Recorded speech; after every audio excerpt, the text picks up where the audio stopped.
The TCG Design Theory podcast is part of the Booster Pack Network. For more TCG-related content, visit theboosterpacknetwork.com. Hosting for this show is sponsored by Category 1 Games, the go-to shop for all of your classic TCG needs.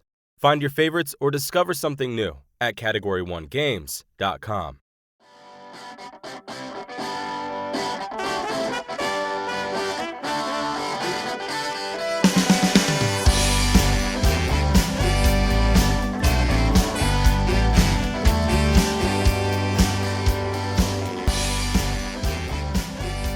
Hello and welcome to The Rare Slot. This is the show on the Booster Pack Network where we can have trading card game related conversations. And whether that's something that I want to talk about, whether that's something suggested by you guys, or perhaps it's even something that is happening in the trading card game world at the time. Now, that last one is what today's episode is, but it's a bit of a different episode because what we have today is actually a special pilot recording of a new show that we were testing out to try to bring to the network in 2023. And what the idea for the show is, it is a show about trading card game news, especially news from the big three trading card games. Now that's Magic, Yu-Gi-Oh, and Pokemon.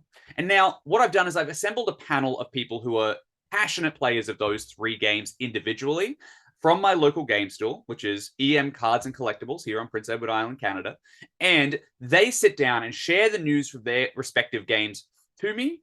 But then they also comment on the news out of each other's games as well. And we sort of get an idea of how these games are similar, how they're different, how the companies that run them either in similar ways or different ways. And it's actually a really interesting conversation. Now, this episode was recorded in the end of November. So the news that you're going to hear right now is a little bit out of date, and perhaps some new news has come out to sort of supersede some of the stuff we've talked about. But I do think it's a fascinating conversation and well worth a listen.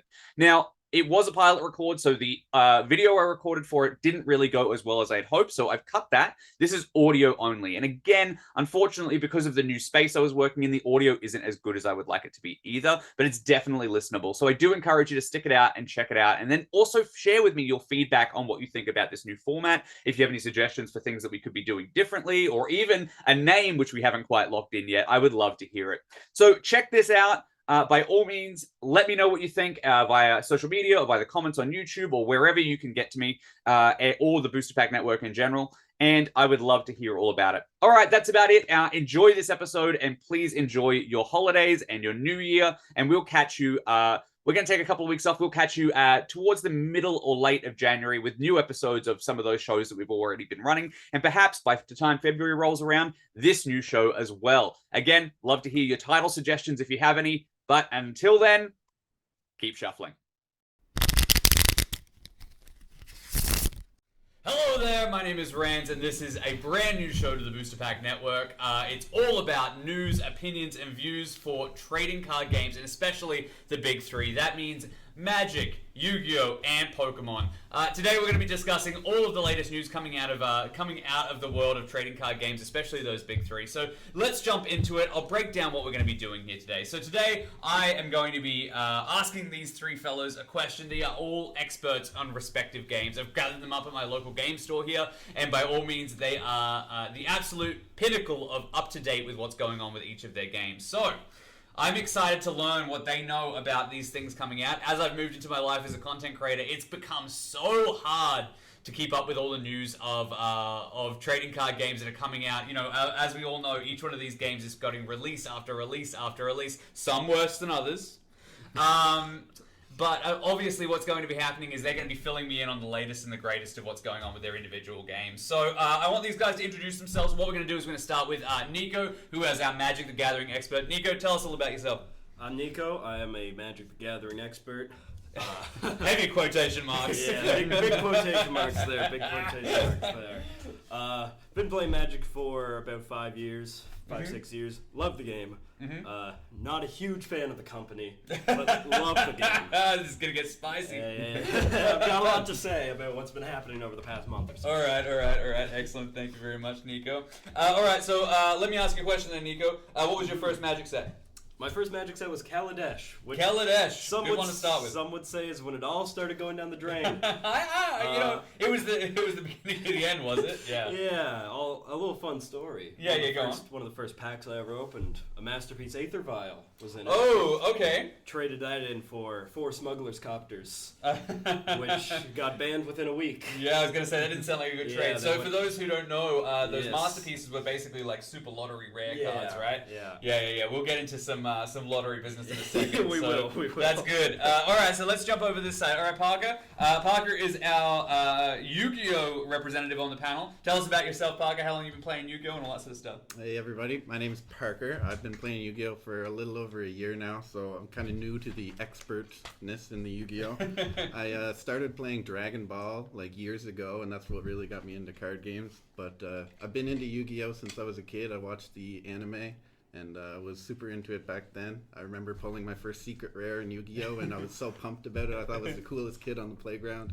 It was the best feeling ever. And now I'm back into it, and then I'm trying to keep up with everything, but I think I'm all caught up now. I'm learning everything, and I'm enjoying the game a lot. It's pretty good. Awesome, man. Like, what was your first, like, I might not know it off the top of my head, but what was your first set when you got back into the game or sort of start taking it more seriously? Back into the game was probably around King's Court, I think. Okay. Yeah, and there was another set around there that had an archetype all about sushi battleships, and that's what. Of course it did. That's what actually got me back into the game. I was like, yeah, I can build a deck around sushi battleships, so I'm gonna do that, and I'm gonna play Yu-Gi-Oh. Yeah. Who needs Sushi Go when you got Yu-Gi-Oh? Yeah. I love it, man. I love it. All right, well, you're gonna be my right hand man here because I need to catch up on what's going on in the Yu-Gi-Oh community. I used to play way back in like what some people call the GOAT era, which is like 2005, 2004 sort of things. I went to all those pre-releases, so I can't wait to hear where the game is at the moment because I sort of slipped off the coil at the moment. I'm excited. Yeah, absolutely. All right, so and last but certainly not least, we've got the big boy down the end here. Tell us a little about yourself and what you're an expert in. Well, my name is Tyler. I'm the expert on Pokemon here. On this panel, you are. Similar to Parker, I've been more recent in terms of my competitive investment in the game. I've been playing on and off since like 2016, but very casually. But, Pokemon's always been a big part of my life as a kid, whether it be the games or the cards, collecting them. Okay, cool. Playing it, but more recently I've definitely taken a much deeper dive into the competitive side of things, and it's interesting. Oh, dude, I cannot wait to learn a little bit about Pokemon from you as well. I mean, I've been on a TCG journey for my last couple of years. I've been a little bit of a nomad, not really sticking with one game, jumping from game to game to game. Magic's always been there for me, of course. Pokemon was there back in the day. Yu-Gi-Oh! I had my romantic flings with, but at the moment I have since this sort of more recent era where a lot of people have dubbed the trading card game renaissance, I've sort of thrown a lot of these sort of mainstream games to the wind and sort of invested in what's happening with the genre itself. So I'm really excited to be able to get you guys together and figure out what we're going to be able to talk about and keep up with the news, at least on a monthly basis. So I can't wait until we have a name for this show. It's currently untitled, but we might have something for the next time. This is sort of our pilot episode. So what we're going to do is we're going to have each one of these guys talk about the respective games they just talked about, talk about the news coming out each and every month as it comes along, and these guys from the other games are going to react to it and sort of give us a bit of a perspective on what players from the other games think about this particular thing. So let's start with the big one at the moment. There's a lot of news coming out of the stable of Wizards of the Coast and Magic the Gathering. We alluded to it before, where people aren't exactly impressed with the company that makes Magic the Gathering, but are always impressed with the game. So bring me up to speed, Nico. What is going on in the Magic the Gathering community here in this month of November 2022? Well, let's talk about the big product. Okay. Let's talk about the big one. Everyone's talking. Yeah. I think I know what you're talking about. Get it out of the way. Magic 30. Okay. 30th anniversary product for Magic the Gathering. All right, so I need you to really break that down, because we might have people from other games here. Tell us all about what that is, and I want to hear you guys' reaction to this particular product. So, Magic 30 is a collection of cards, 4 booster packs, which contain randomized cards from the first set of Magic. The first ever set. Base set for Wizards of the Coast over here, Legend of the Blue Eyes White Dragon over here, obviously the original set for Magic the Gathering, Alpha, Beta. Limited Edition was the original sort. Yeah, so all those cards, minus a couple, for obvious reasons of old imagery, racist imagery that they That's another episode in and of itself. Maybe we might find a discussion about that in another part of the channel. But go on. As well as cards that refer to ante, which is gambling. Okay, yep. Gambling cards from your deck. Yep. So it's all of those reprinted with a new card back, so they aren't tournament legal cards, because they cannot reprint those cards for silly, silly reasons. Yep. I'd be interested to hear about their perspective on that when we get to it. Yeah. They're not allowed to reprint any of these cards, so they're reprinting with a new card back, the modern card frame. One issue with this product, the price tag for 4 booster packs of Magic 30. How many cards is that?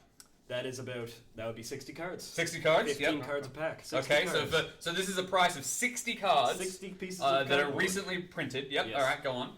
$999 USD. How many pieces of cardboard again? Can we recap that for the ladies and gentlemen? 60 pieces of cardboard, randomized pieces of cardboard that are not tournament legal. 6-0 for non-tournament league. That's a deck of Pokemon cards. That's a deck of Pokemon cards, a deck of Magic. That's 20 cards only over a deck of Yu-Gi-Oh! And 5 if you include the side deck. Well, no, that's not true anymore. The is limit it? is 60, so Yeah, you can play 60 Oh, cards. really? Yu-Gi-Oh Is it? deck. Okay, wow. Yeah. And that is going for $999. Wow, that's wild. Yes. So players are rich. Or... Magic players are rich. That was Parker's question. Yeah. Well, some of them are, and that's Yeah. why the product's selling. Okay, And that's okay. why they sell products at that ridiculous price tag. Okay, so all right, so let's break it down. So we've Yes. got a product here. It's being released exclusively. Now, you didn't mention this, but I think one of the big things about this particular product is that it's being released directly through Wizards of the Coast. Yes. So it's actually the company that creates the cards. They aren't sending it to stores like the one we're in now. Didn't mention that in the intro. We are being hosted, of course, by EM Cards and Collectibles on Prince Edward Island. You can find them linked in the description. But they're not being hosted by stores like EM. They're being hosted directly by Wizards of the Coast in like a flash sale online type thing, right? Which isn't anything new. They've done that before with their Secret Lair products.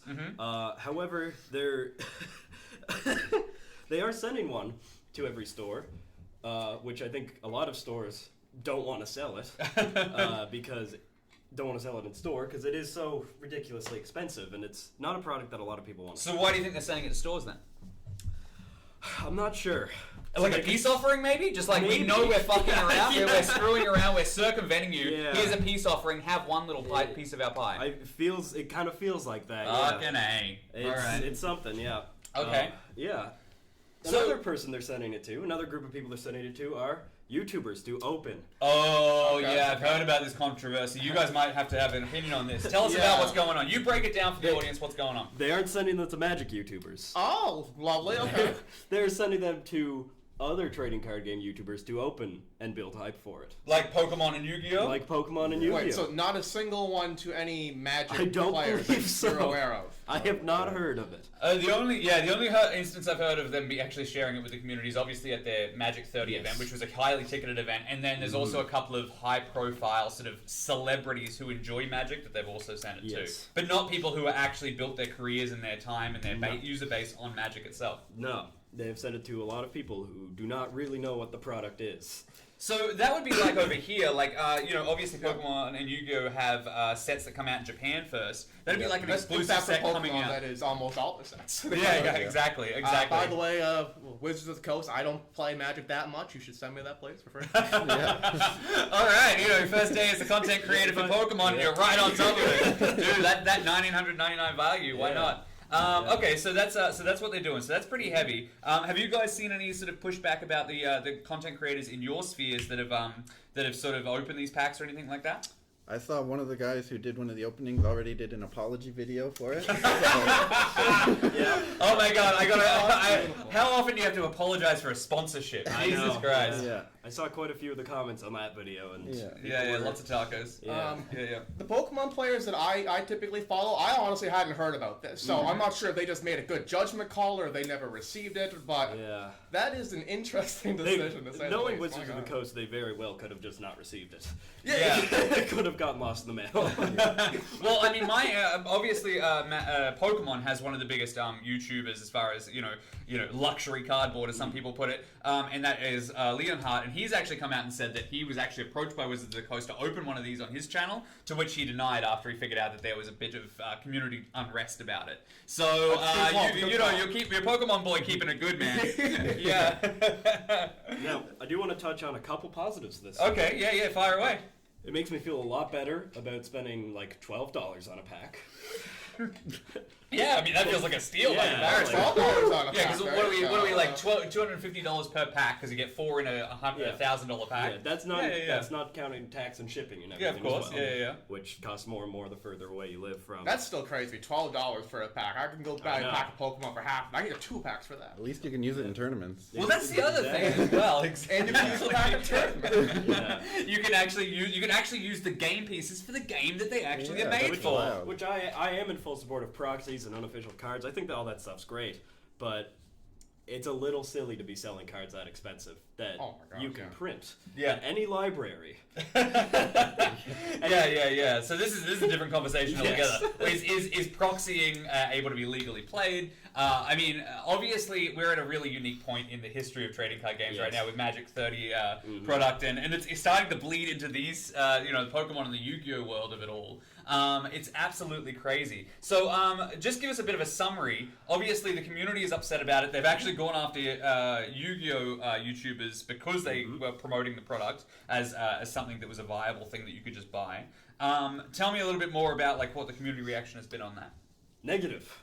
Very negative. Really? $60 for 1,000 cards that are printed? People aren't too happy about it. Yep. And I think it is a growing effect of Hasbro owning Wizards of the Coast, just trying to push profits. Yep. You see the same thing with the amount of sets they release every year, which I'm going to get into with 2 sets to talk about right now. Yeah. One that is not out yet, one that came out this month.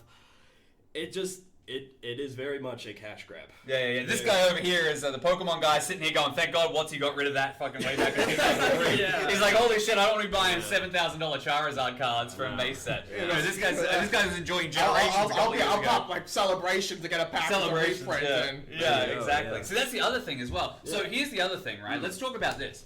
With the with the Pokemon.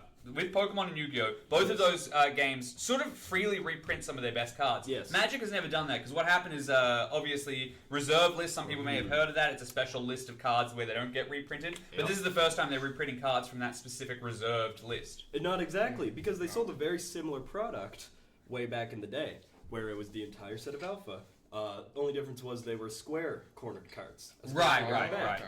With a gold border on the other side, or one of the sides. And would you like to know how much that set cost? I would love to. $60. So it's essentially you get all the cards, and this one's randomized, and that one was $60, and that was 1993 $60. So let's say for inflation it was like $99, just for the sake of the conversation. The other thing is though, I guess the reserve list wasn't established when that product came out. No. But at the same time, this is not the first time that they've sold this sort of thing. There was a precedent there. Pieces of cardboard. I mean, everything we talk about are pieces of cardboard, but it's really everything else in between, isn't it?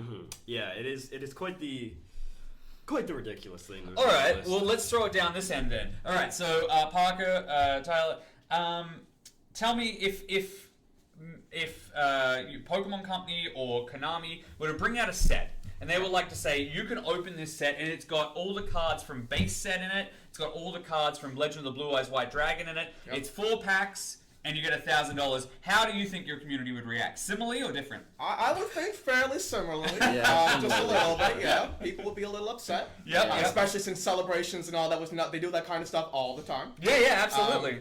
Now, from my understanding, maybe a little. If they were tournament legal, from my understanding, most older Magic cards are just busted. Yeah, so there's a lot better. You busted. would think, but there's a good chance you only open horrible cards in Magic 30.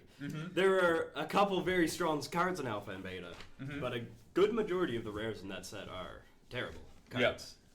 Yeah, exactly. About any creature would be awful by today's standards. Yeah, absolutely. Similar in Yu-Gi-Oh. See, that's the nice thing about Pokemon. Even if they like the celebrations, like the old base set stuff they've reprinted and all that, even if that was tournament legal, the power creep is so bad that it's not even considerably playable. Absolutely awful. Very different game than back then. It's interesting that there is that sort of power consolidation amongst, obviously the Power 9 is a famous sort of subset of cards that are especially powerful. But that power consolidation is like in the top sort of 20 cards of that entire set, and everything else is just garbage and has been completely obsoleted by the rest of the rest of the game, and even more so nowadays by Wizards of the Coast, who's pushing a lot more power creep, to take the term that you just used there, into Magic the Gathering.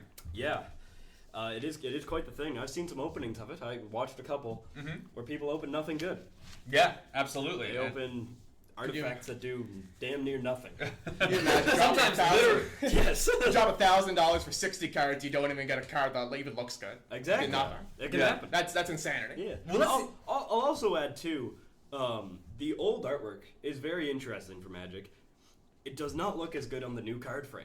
It looks much better with the old card frame. I think giving him all the new card frame was a huge mistake. Oh, and there's not even like the original card frame and everything. It's No, the old card frames are randomized. They're rarer. Oh, Yeah. oh, okay. That makes perfect sense. Yeah. Thank you. Yeah, so this is like what it would course. look like. But the course. Charizard celebrations, like Generations or whatever those sets were that that Pokemon had them in those old frames as well. Yeah. Whereas is Wizards of the Coast is bringing it back in the contemporary frame. So it'd be like somebody releasing like a Sun and Moon or whatever the most recent sets are. I guess it's upcoming Scarlet and Violet in Pokemon in those sort of old in that sort of new frame, but with the old artwork, it just wouldn't feel the No, same. it wouldn't. It wouldn't look right. I Yeah, don't think it exactly. would at all. Yeah, exactly. Could you imagine the old like Alakazam, like from like the base Yeah. set or Fossil or whatever, in like that GX card frame? It wouldn't seem the same. I don't understand why they've decided to go that way, and it does look so. It looks almost like a bastardization. It looks fake. It looks like proxies. Yeah, which is yeah, what absolutely. they are. Which is what they are. Yeah. I also had the set symbol is ugly. It just says I haven't even seen it. Magic 30th, I believe. Oh yeah, it's Yeah. like an embossed. It It's is, just yeah. Magic. It's all it says Magic 30. Yeah, Lovely, I lovely. believe so. Yes. Yeah, yeah. I mean, I feel like they definitely missed the mark on this. They could have They- definitely had an opportunity where people could be. I mean, the exciting thing is you're opening packs from the past, and that's what Yeah. they want to do. They want to sort Yeah. of put this sort of time capsule feeling into Magic the Gathering, but charging $250 per thing, you can't draft that. Like, you need 3 packs to draft. Exactly. And what's that, $750 per player? Like, we're not in the high roller room in fucking the downtown strip of Las Vegas Most right people now. can't Like, even afford to buy it, let alone attempt to draft it. Right? yeah, exactly, exactly. Not to mention an alpha draft would not be very fun. No, exactly. Like, and these things, this is before they figured out how to balance sort of strategies and stuff like that. It's like, the dude who gets the Striven Dragon's like, oh, I guess I win. Yeah. Like the black, like I guess the Black Lotus could come and go, but yeah, it's messed up. Pokemon has its own fair share of the history of Wizards of the Coast as well. I'm sure you're a little more familiar Yeah, with that, yeah, right? Look into definitely. the history. But fortunately, that all jumped ship before we started to really feel the screws being turned on us like we are now. Yeah. So, all right, so that's what's going on there. Do you guys have anything to add about sort of your perspective from the other games for this sort of product? I'm not even sure there's necessarily a perspective from other games, but as a perspective from a rational human being, it's ridiculous. I don't know what Wizards of the Coast is thinking, as usual. I mean, I don't play a lot of Magic. I play some Commander. I dabble in Arena and all that, but that just doesn't make any sense to me. Yeah. And in fact, I think the other problem is obviously it's starting to what hubris does Wizards of the Coast have that they're starting to encroach on your guys' communities and sort of obviously we had the Ruxin34 guy sort of open a pack on his YouTube channel recently and have to issue the aforementioned sort of apology. What a crazy time we're living in for these games, and I can't abide it. Coming back to these sort of games and sort of watching the history, I can't abide it at all. It is very, very disappointing, really. I'm not as much disappointed in Wizards of the Coast, more disappointed in Hasbro. I can tell they're behind it. Yeah. Everything has very much changed for Magic since they have been bought by Hasbro. Yeah. I'm sure the product would be fine if it was like $60 or something. Oh, absolutely. Oh, But, like, I would. Sure, randomized, whatever. It's No, an they'd sell expensive so much of collector's it. pack, I would, right? I would love to draft that. Yeah. And I'm sure they could have very well done it because, like I said, They it's not like they've had to go get 1993. they didn't level even- Yeah, cards. it's not like they had to find the original prints of these cards It's and not- uncover them and Built the It's time not like they machine. had to hand commission draw new them or art. anything. Yeah, It's not like yeah. they're To printing commission new cards, art or right? design more Yeah, cards. exactly. It's all old stuff. Yeah. Nobody had to play a time walk to get these cards. These cards are just brand new.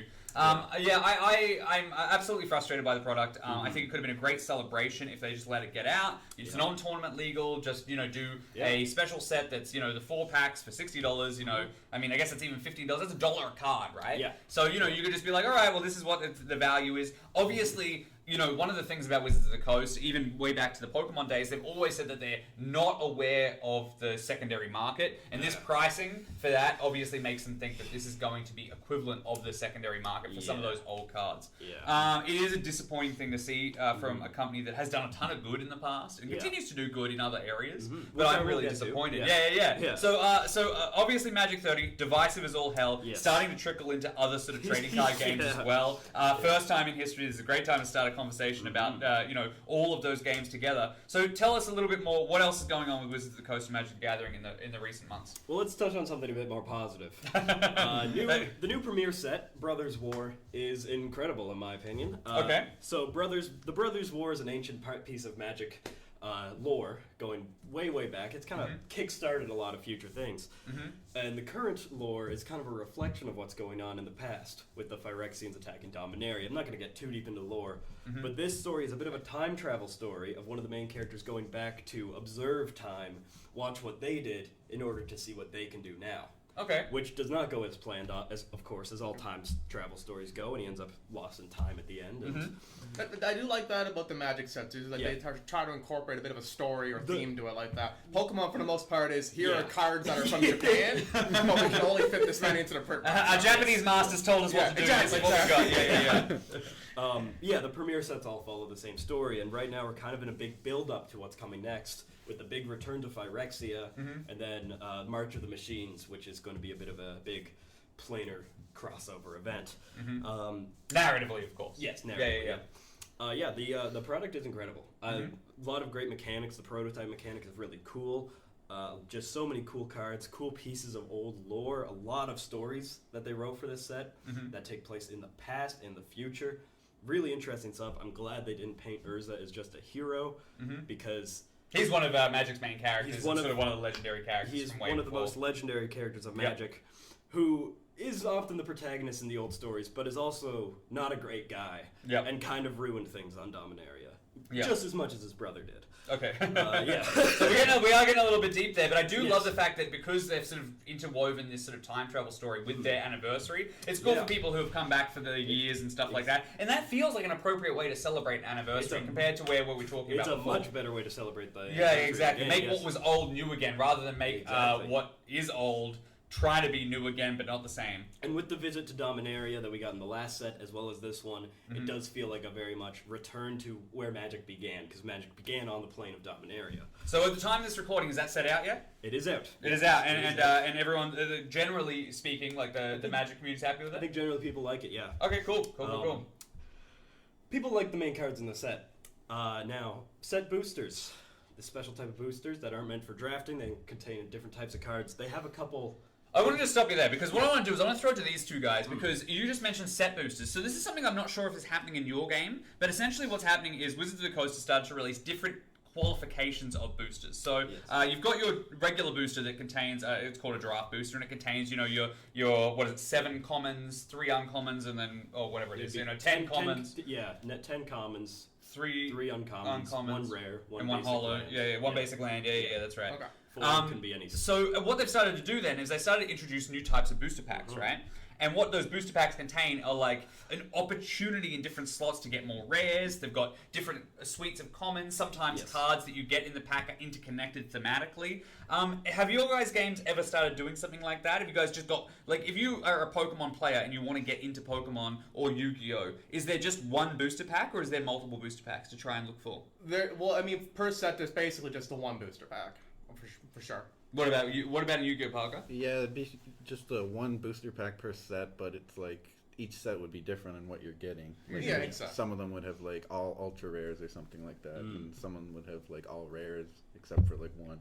And Pokemon does have some distribution methods. We have what we call special sets, which are, again, they just the one pack. But you can't just go to a store and buy a pack. You have to buy a special product. Usually comes with some other stuff.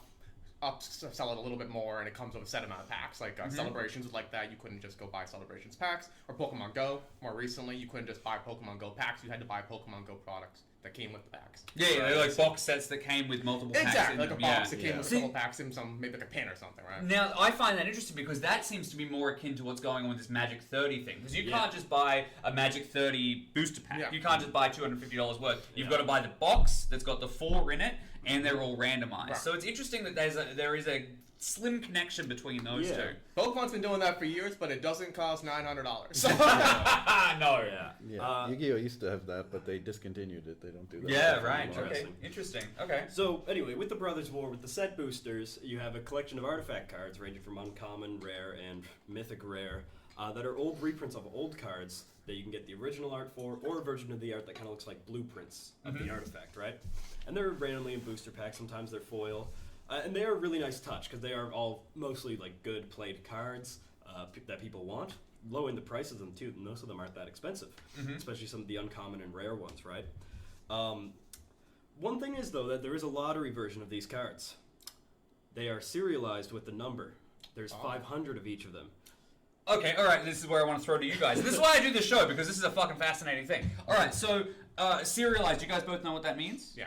Okay, well, for the audience who doesn't, serialized means that they're cards that are printed with a specific number on them so that they have a code that matches up. So in the case that you're talking about in this instance, there's a certain subset of cards that have out of 500 on them. So you could find card number 27 of 500. You could find card number 227 out of 500, and there's only 500 of those in existence. Yes. The reason I wanted to stop you explaining that, because again, it seems like Wizards of the Coast has gone crazy with all the frills and whistles as far as collectors go. And it may trickle down to your games, guys, but have you guys seen anything like that in your games? Has Yu-Gi-Oh! Or Pokemon ever done something in that sort of vein where it's like you can open a card that is numbered specifically within a subset? Not that I'm aware of. I mean, it certainly could have happened at some point, but not in recent history, by any means. Same for Yu-Gi-Oh! Nothing's happened like that I've known. I only got into the game last year, but I haven't heard of anything like that. Yeah. In my history, I haven't heard of anything for either of those games in that capacity. I definitely know that there is rare promo cards that may have been numbered, but maybe even hand numbered, like to the point of craziness because they were a special like prize or something like that. Yeah. But nothing has happened like that. But nothing you could just pull like in a pack like that. No. Just you walk into a store and you hope to open, like the 273rd card out of this particular, Mox Amber or something like that. The interesting thing there is I would hope, obviously Magic has always been a market leader. I hope we don't see that for your cards. Oh, God, no. The more you talk about Magic, the more I'm like, wow, this game sucks. Oh, the spice has been thrown. Just wait till you play it. I played the game pretty tough. Oh my God. Holy fuck. All right, let's get back to the upkeep and untap all this shit. Yeah. All right, so the weird thing about that, though, is I just did want to put a pin in that. What happens is Magic is borrowing from the sports card world. So what's going on is obviously sports cards have had sports cards for years have had basketball players, whether they've got like jerseys sewn into the cards or 1 out of 1,000 signature cards. Now Magic the Gathering is doing that, but not even offering signatures or anything like that. No. Which they've done sort of lottery cards, people call them before, where there'll be like 2 of them in a case of 6 booster boxes, each with 36 packs, right? Super rare cards that are all mostly, reprints that people want to play. They're cool art. They're very different alternate frames of cards. They're not just the same cards you can get normally with a number on them. Yep. They're a special version of the card. So this just feels incredibly lazy. They've done this type of thing before with very rare versions of cards, but they're always, reprints of old cards that you can get for cheaper. These are reprints of old cards you can get for cheaper, but with a number written on them. Yeah. As opposed to a new original artwork and frame. Yep. It is just a number, and it feels incredibly lazy. But you could have that number that no one else has. Yeah. If you want that 69, nice. Well, the 69s and 420s are going for a premium. Of course they are. Yeah. Sure. Oh my God, people are horrible. Yeah. All right, so we've got the serialized cards. Yes. We've got this 30th anniversary pack that's costing $1,000 for 4 booster packs. Tell us, surely that's got to be the end of their greediness. Well, I'm not. I guess this would be greediness, isn't it? Isn't advertising? Okay. Now, I guess about a year ago, Magic released a set called Crimson Vow. That was a set based on Innistrad, which is a land of gothic horror. And they had versions of cards in that set, but with artwork and new sort of names based on, Dracula. The entire story of Dracula, right? Oh yeah, like Maria Hawk. Yes, and all that of sort those stuff, types of cards. Yeah, and I thought those were really cool. I thought those were a great touch. Yeah, it's a great idea. They're cards that are in the sets. You can have the Magic version or that version. You know what I mean? They did that before with the Godzilla as well. They've done that with Godzilla as well. Yeah. The classic stories, Yep. Dracula, Godzilla, Transformers, apparently. Exactly. So this is so in this Brothers War set, yes. for some reason they felt that it was thematically appropriate. Whereas Crimson Vow and Godzilla both borrowed from Crimson Vow. Let's talk specifically to that. That Magic set was based on sort of vampire lore. Yes. So it sort of lent into that got that sort of vampire Bram Stoker sort of vibe and had Yeah. those cards. In it, Ikoria, is it? Ikoria, yes. That lent into giant monster tropes and sort of taming monsters and sort of like, that sort of Japanese tradition of sort of monster catchers and all that sort of stuff. And that's why Godzilla got incorporated. Now we have Brothers War, which is actually a huge throwback set to the original story of Magic the Gathering that you mentioned before. But for some reason, there's Transformers in There are Transformer cards. Right. Which, do remember that Hasbro does own Transformers. Oh, what a good coincidence that is. What an odd coincidence. What an interesting coincidence. Yeah. Yeah, it is disappointing. As someone who, I don't hate Transformers, but I'm not a Transformers fan. Let's just make this clear. So for the people who might be listening who aren't familiar with this is a bit like opening a Pokemon pack. And you're is it always rare cards? Yes, I believe. Okay, so your rare isn't a Pikachu, it isn't a Raichu, it isn't a Charizard. Instead, it's an Agumon. It's a Digimon or something like that. It's completely unrelated to the IP. Pop over to pack, you pull up a rare Michael Jackson or something. Makes no sense whatsoever. That would be cool. Maybe I'm just that sounds awesome, but it doesn't make any sense. Yeah. Wow. I'd be much more into Michael Jackson being in Brothers. Except for when Michael Jackson says you got to catch them all, he's talking about people under 12. All right, let's move away from that because that leaves a bad taste in my mouth, as I'm sure it did for many kids. Let's get to the Transformers thing. All right, so there is something I want to talk to you about the Transformers thing. This Transformers thing has actually got bigger implications than I think you all realize. I don't know if you guys have looked into it. You may have realized, but Wizards of the Coast a couple of years ago did a Transformers trading card game. Yes. It was in 2018. It was a short-lived game. It had a ton of gimmicks. I really enjoyed it. And if you look at these new Transformers cards, the rarest of the rare ones actually are done in the same art style as this Transformers Wizards of the Coast game from years ago. And what my theory is, it's done by the same production company that did them. My theory is when COVID hit, they canceled that Transformers game prematurely. Right. And I feel like they've reused their Transformers trading card game art on these cards. And my evidence is, okay, yes, you have the company that made those Transformer illustrations credited as the artist, not individual artists, which is a removal from typical Magic the Gathering and basically Most trading card games game. in general are very good to specifically label All artists. of the ones that we're talking about today definitely are. And this one actually credits a company rather than artists themselves. I did not know that. So interestingly enough, what I think has happened is Wizards of the Coast was halfway through production of this Transformers set. COVID hit. They cancelled that because they needed space at the printer. And what they've done is since, just to shoehorn Transformers into this brand new product, they've added these cards in and made the most rarest collectible ones. The art they had already commissioned for this other card game. So furthermore, the evidence is if you look at the character suite that they've decided to show up for this particular Transformers, it's not always like there's no Bumblebee, there's no Starscream. Like there is, I think there is Starscream. I think there is. Sure. There's not all the main characters from Transformers are there. It seems like an odd patch of characters. Yeah. And it's also odd art. And this sort of stuff would have made sense. It's all set on Cybertron. It would have made sense when that next set of the Transformers TCG came out. Oh, okay. But it doesn't make any sense here because if you were going to commission art for Optimus Prime, you wouldn't do him in his alternative color frame. No, you And would. that's what's going on here. They have decided to recycle their art from a failed product into this and make it ultra collectible. So Magic players aren't just getting duped by the fact that there is no reason for a Transformers card in this product. Yes. There's also no effort put into the art. It's again laziness in the same way as adding that serialized number to a artifact. Yeah, and it's very disappointing. Yeah. I opened some set boosters of Brothers War, and I opened a Transformers card, and I was just like, oh, I'm never playing this card. Yeah. And it's bad, so I can't even trade it in for anything. I mean, these guys, Pokemon and Yu-Gi-Oh! Are protected by the fact that they are based on brands themselves. So, like we were joking before, you're not going to open a pack and find, Devimon or, the guy from Devil May Cry or something like that. Some crazy Featuring Dante from Devil May Cry in Pokemon. Exactly. You're not going to find Hello Kitty in your Pokemon packs, basically. But you might find it in your Magic the Gathering packs moving forward. It's very disappointing to see that moving into the base sets because those crossovers have existed for a long time with Secret Lairs, and I like a lot of the crossovers. I think they're fun. Yeah, I'm people who familiar want with the them. Secret Lairs. Like, it's a cool idea. I wish Pokemon did something more creative as like an optional, non-legal set. All right, so for those who might be listening from the Pokemon and Yu-Gi-Oh! Camp, I want to volunteer to explain what Secret Lairs are. Maybe we'll throw it to the Magic Sure expert. thing. Yeah, maybe it will be me. Yeah. So Secret Lair are a product that you can only buy from Wizards of the Coast. Similar to the Magic 30. Similar to so the this Magic is 30, sort of like the precursor buy to them off this. their website. They aren't like they're print to demand though. Yep. So you order a certain amount and they will send them to you after about 3 years. Yeah. That's because there is a back delay. Like it's almost like a Kickstarter type thing where It it's like is, yeah. you'll fund us to make this, and then we'll make it and send Exactly, it to you months later. Yeah, so they cost about $35 to $45 depending on the one, and you get a collection of cards that sometimes are done by a specific artist, sometimes all a specific theme, specific crossovers, all sorts of really interesting ones, and sometimes they are very cool. Sometimes they're like classic artists from the game or artists from outside the game doing their own versions. Now, I hate to interject. I want Yes. to bring this back up. For that $30 to $45, you're getting all the cards and not random ones? They're not random. You get a full set of cards. Which, There's only 5 of them usually. I think. Usually only about Okay, five. like That's 4 to fine. 6 or 4 to something. I 6. think. Yeah. but That's not too bad. as well as a But bonus this- card. There's always a bonus card, Okay. which isn't revealed, so Oh, that I is see. fun. Okay, cool.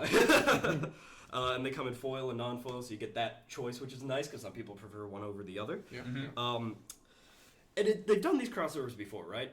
Where if you're really in a Fortnite, you can buy the Fortnite Secret Lair and play Battle Royale and win the game.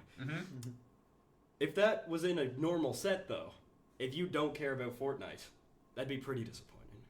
Yeah. If you were saying if you were to open it in a pack of some other Magic product. Or Brothers War. If you're then opening that's Brothers Fortnite. War and suddenly you see Jonesy, it's not.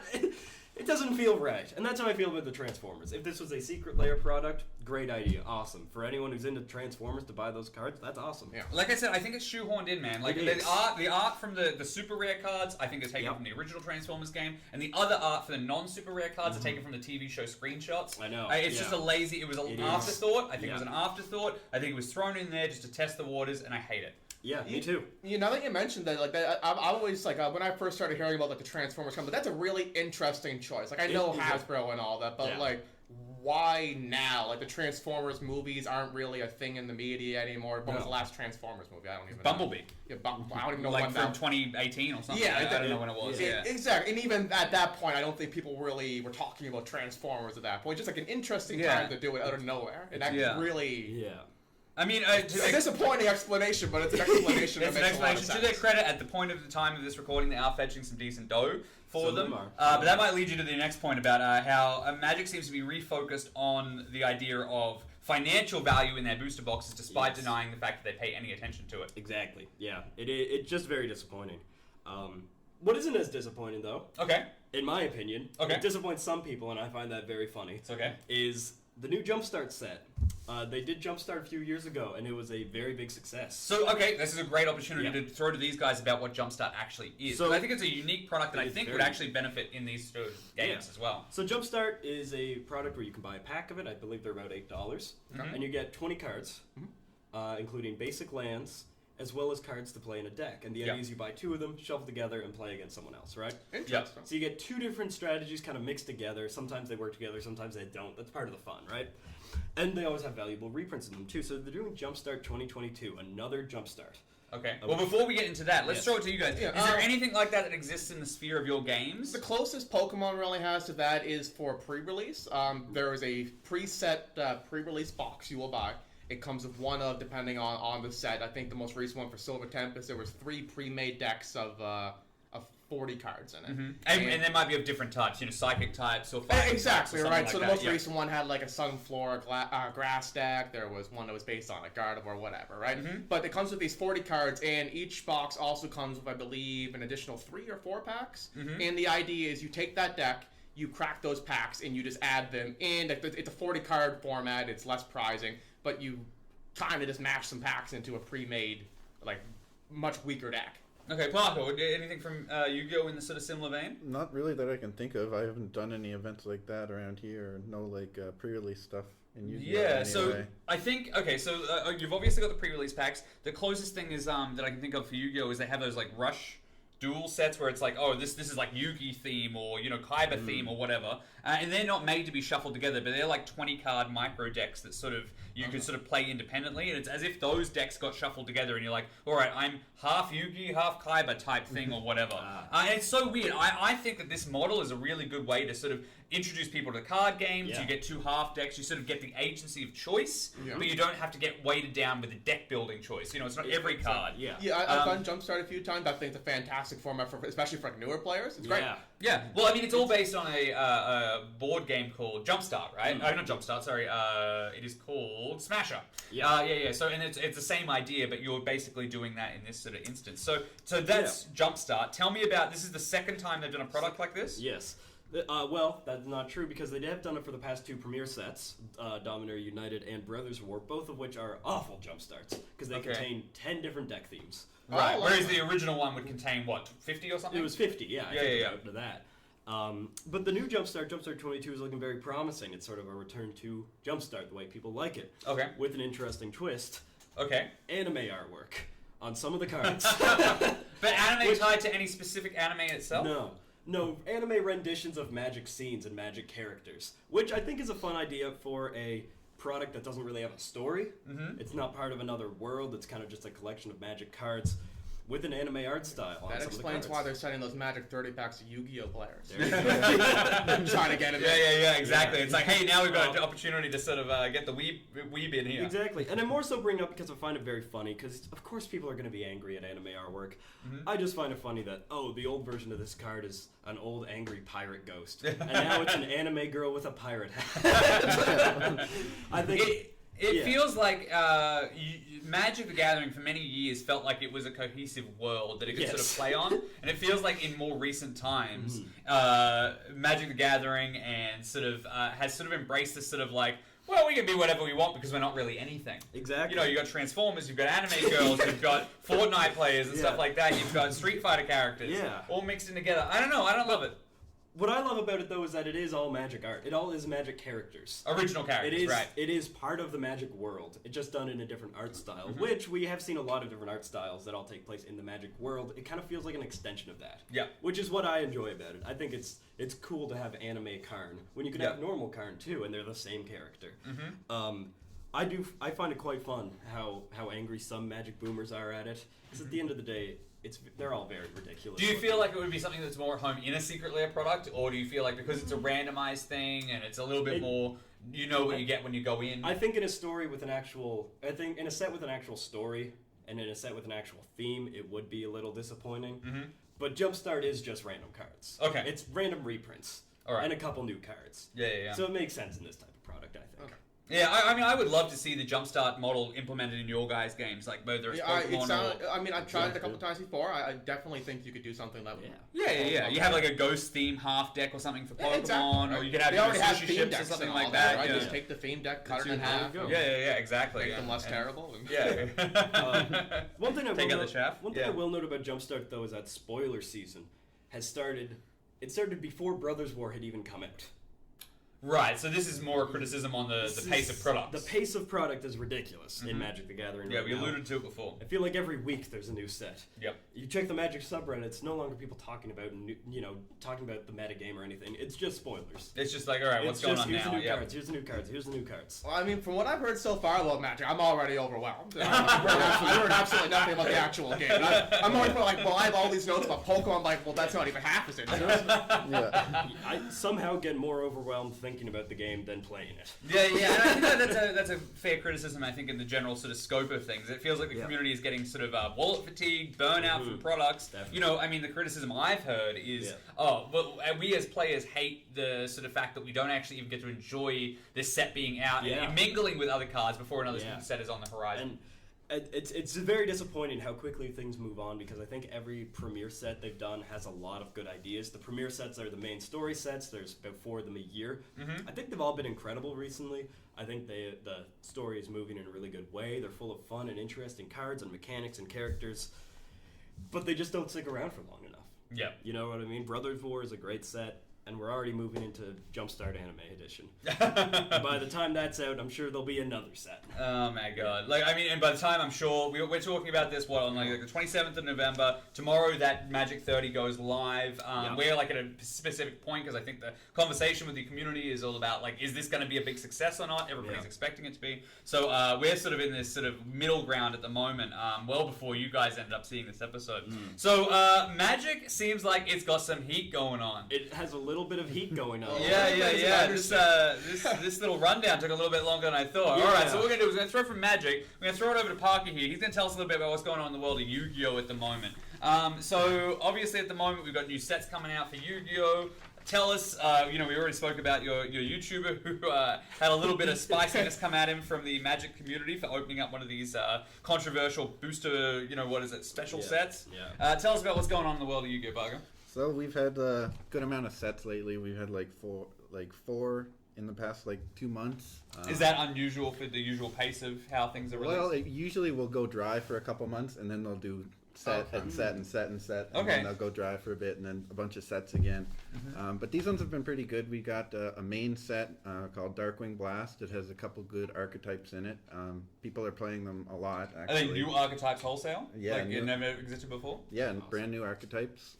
They're really good. Some of them are very generic. You can throw them in every deck, so lots of people are playing the Bestial engine. And then there's this new deck that came out, this archetype called Kashtira. And some of the cards are very powerful. There's an ultra rare that's selling for about $80 Canadian right now because you can play it in every single deck. Okay. Right. And but see, that's interesting because isn't the whole point of archetypes typically to sort of keep the sort of conglomeration of those type of cards together?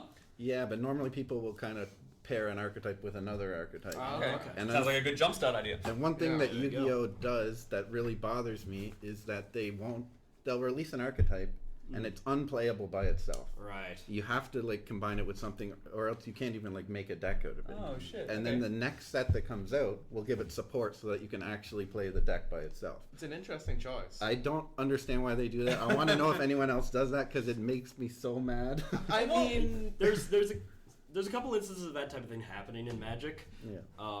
But Magic's card pool is so deep. Yeah. Even when they introduce a new creature type that has a couple cards that support it and nothing else, there will often be there's ways to work around it. There'll be creatures that have all creature types because they're changelings or different ways, artifacts and stuff that can pick up creature types. So there's ways to get around that type of thing. I find it really interesting though that there's archetypes that don't work. Yeah. It's like a tease for the future or something like that. Yeah, for Pokemon, there's definitely been decks that when they came out, they had support and they weren't necessarily at their peak yet. But a set or two later, some new cards came out, or the meta shifted a bit, and suddenly it's a lot more viable. But never anything that was just this deck does not function on its own. Yeah, you could try, but I don't think you could even win at locals with it. It's not very good. Right. The cards are powerful on their own, and that's why people can just splash them in any deck. Right. But that's pretty much all they're useful for right now until the next set comes out. But we know from the Japanese releases that there is support for those? Yeah, so the Japanese sets come out months before we get them in the TCG, so we can kind of prepare for what the meta is going to be in advance. Same for Pokemon. Yeah, isn't that weird that That these is two very guys have that interesting, sort of preview? They've got a preview period to sort of readjust and know. You were complaining before that something got banned 2 weeks after you bought it. That can't happen to these guys because they sort of know where the game is. It's already there before we got it. Yeah, exactly. I kind of have that when I order Secret Layers and they don't show up for 3 months. Yeah. I can plan for what my deck would be when I have the cards in it. Yeah. Not quite yet. No. Okay, awesome. All right, so that sounds really interesting, and obviously, I think just to throw it back to because we already talked about it. Yeah. Magic sort of the sort of Magic cadence over the years. Magic had those sort of 3 block structure that's long fallen by the wayside, where it was a Ravnica set where these types of archetypes get introduced in this one, just to borrow the phrase from Yu-Gi-Oh, and then in the next set, the other archetypes get introduced with some other splash from other things, and then the third one sort of has that. So there was that cadence way back in Magic, but now that Magic just does, basically standalone sets, you don't have that same sort of synergy, consistent synergy that you would have. It is really interesting, Parker, that that's the case. Did you have something to say? No, I just want to say that even though they don't always have the same mechanic from set to set, the standard metagame is designed to work. Yeah. The sets still work together. Yeah. Believe it or not. It works if somebody actually wants to play it. Exactly, which no one plays standard anymore. So see, that's another conversation. So you guys obviously live in the that's world a of... whole conversation. Let's not jump down that rabbit hole. I think it's it's trying to claw its way back up. Yeah. So essentially, what we're talking about here is Magic at the moment is in a point where people don't actually want to play the current cards. They only want to play sort of eternal formats, which means cards from forever. Yeah. But again, another conversation. Let's jump back to Parker here. Tell us about what else is going on. So you had this most recent set that's come out. Yeah, I will say actually before that, but that not all archetypes are like that. They're not all unplayable right out of the set that they come out.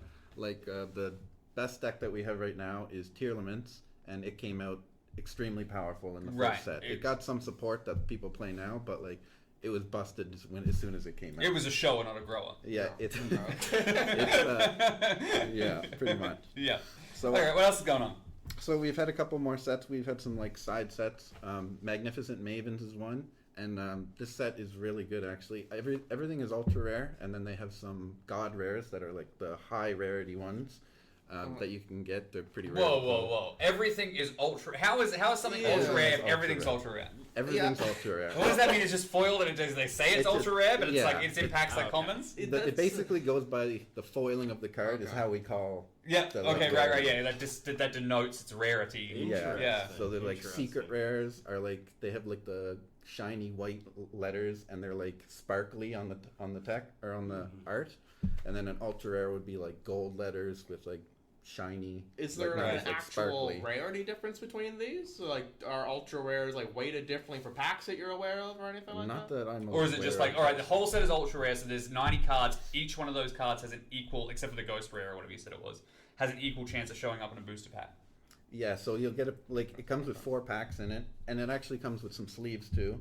That they get like 6 different kinds of sleeves that comes with it, and in the pack is 5 cards a pack, and all of them are ultra rare unless you get the god rare. And these are new cards, not reprints from anywhere?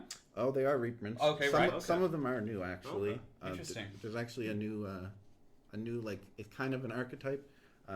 People just call it the Ishizu cards because they're basically retrains from the Ishizu character that was in the original Yu-Gi-Oh anime. Okay. And they were monsters that she used in her duels, but they kind of retrained them and made them way more powerful, and they actually go extremely well with the Tearlaments deck.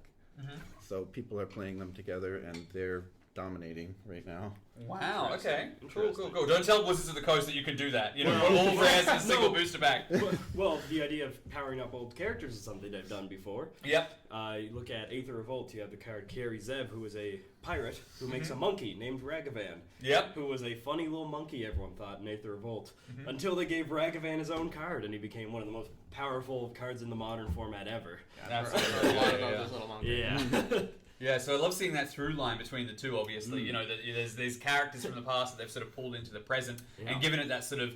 And it's hard to deny when stuff like that happens that there's power creep in all of our games, right? Sure. Like, it's, you know, some companies will deny it or, you know, ignore it, but, I mean, I guess that's how you get people to play these games. They even did that in Dominaria United, where they had the Lost Legends, which were old Legends cards that, you know, would be just awful cards, but they had a cool name and cool art, so people loved them. And now they make them actually cards with abilities. Right, They give them a thing they can do. Well, things that used to be like meta-defining, like in like fossils, base set kind of thing. For abilities are now cards that you can make a deck around. It might be good, maybe. But also the cards themselves are just significantly stronger, but the same ability might still be there, right? Yeah. Well, it's interesting that all of our games, now that there's sort of like, I mean, the youngest one is Yu-Gi-Oh! When it hit 20 years this year in the West. We're starting to see this like resurgence of history come back. You know, like obviously that's a huge theme with Magic at the moment, hitting its 30th year.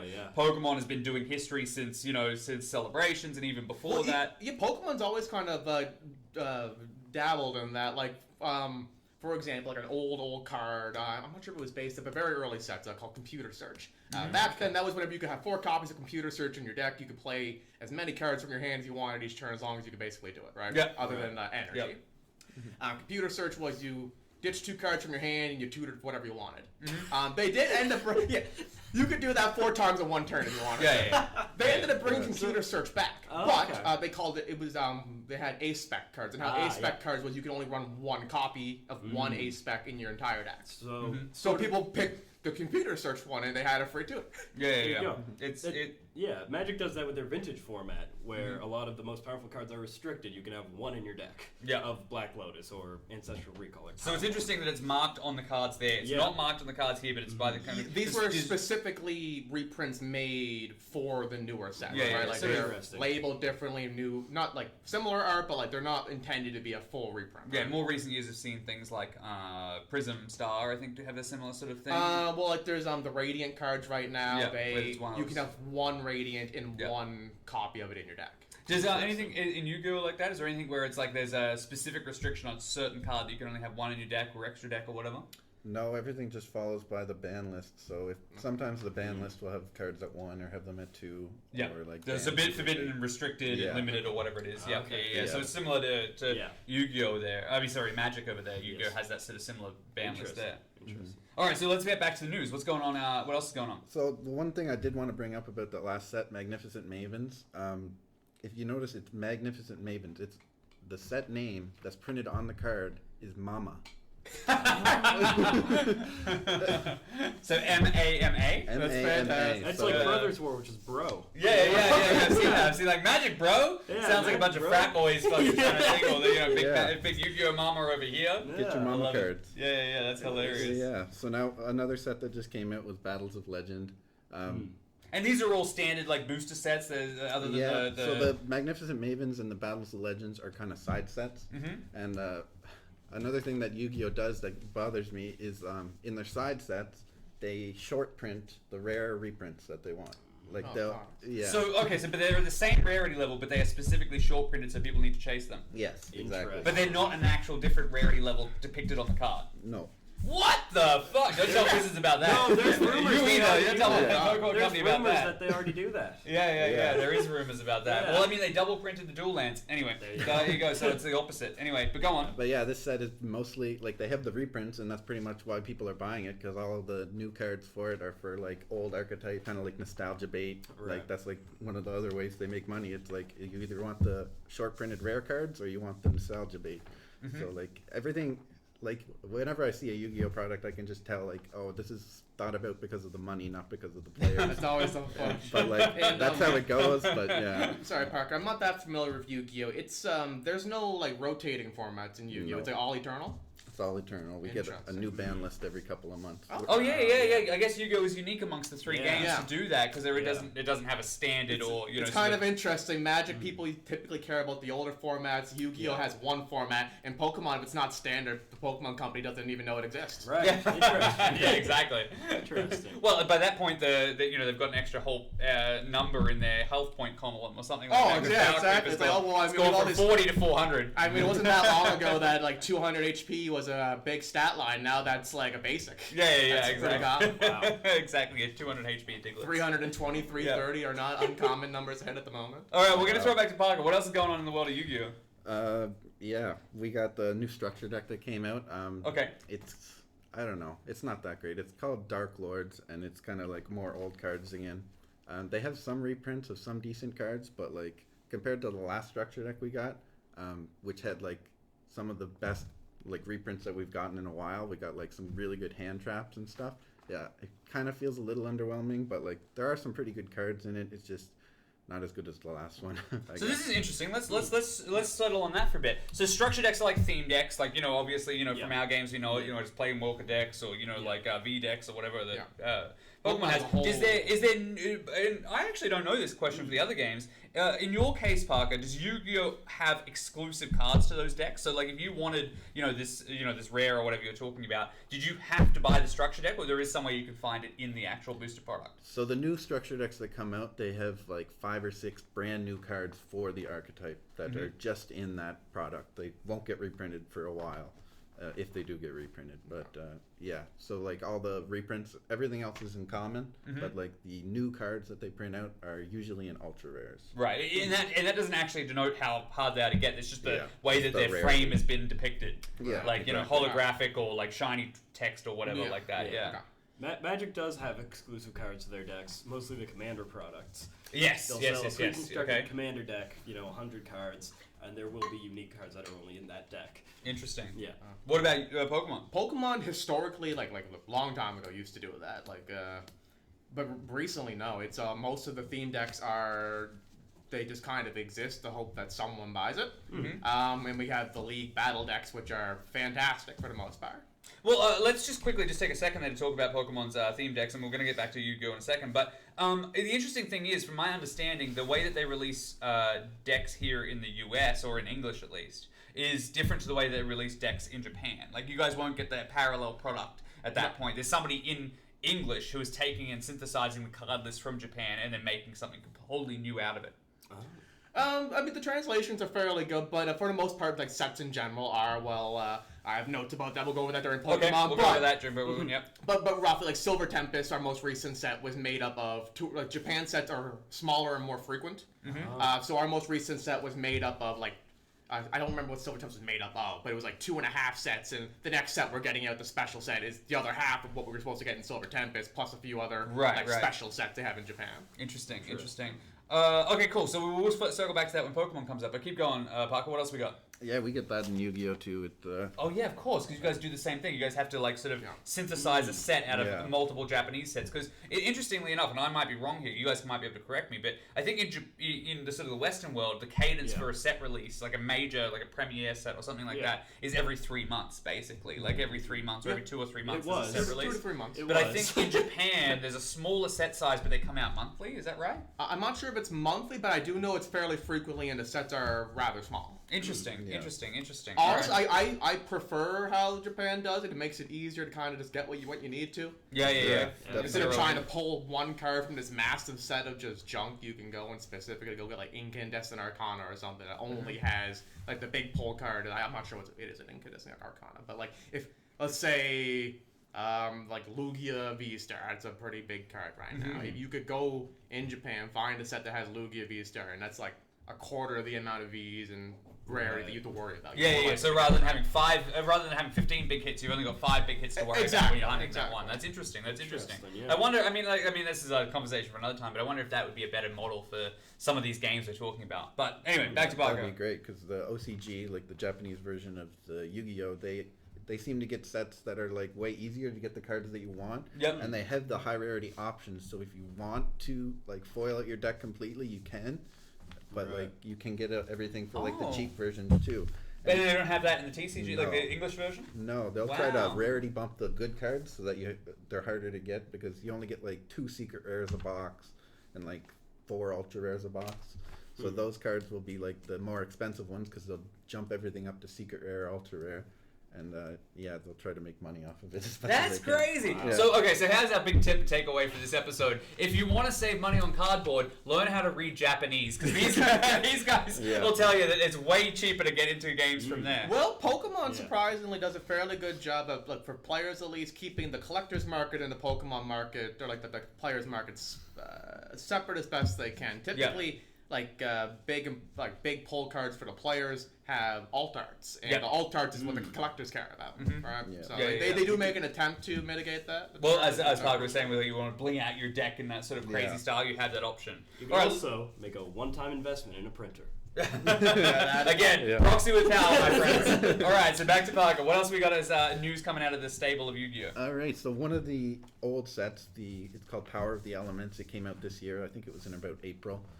It was what set the new Tier Elements deck, the top deck that we have right now. It came out. So they announced that they're doing they're reprinting it basically.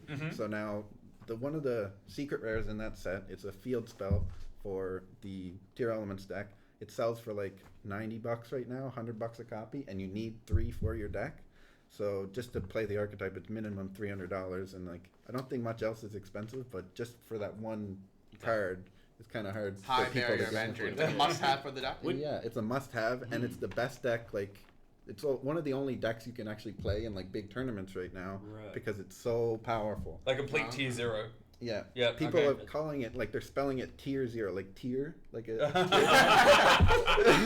Shit. It's one of those kind of forms. These communities need to get together and start sharing this stuff because I think they can be used in either one of these games as well. One of the big things about the lottery cards in Magic, though, is that it is kind of good for the competitive formats because if everyone's looking for cards that have cheaper versions that are super expensive, it lowers the price of singles for everyone else. Right, yeah, because they're just cracking so many packs. Yeah. It's interesting. Like, this is one of the things I love about trading card games. There's such an economy based around it. Like, it's weird. There's this macroeconomics that's happening at any given time, and it's so influenced by the sets. You guys were talking about how smaller sets would help you guys out, but then, who knows how that affects the rest of the singles market. Anyway, so what else we got to talk? Yeah, I just want to know how often is it that they like reprint sets like that? Does that happen in other other card games? Reprints Like of sets. reprint of sets? Full Like the same reprints. set, like a full reprint of this set. They've done it a couple times in Magic. They did. Yeah. They'll reprint like a 3-set block as one set. With Oh, like a remastered thing. Yeah, so they did.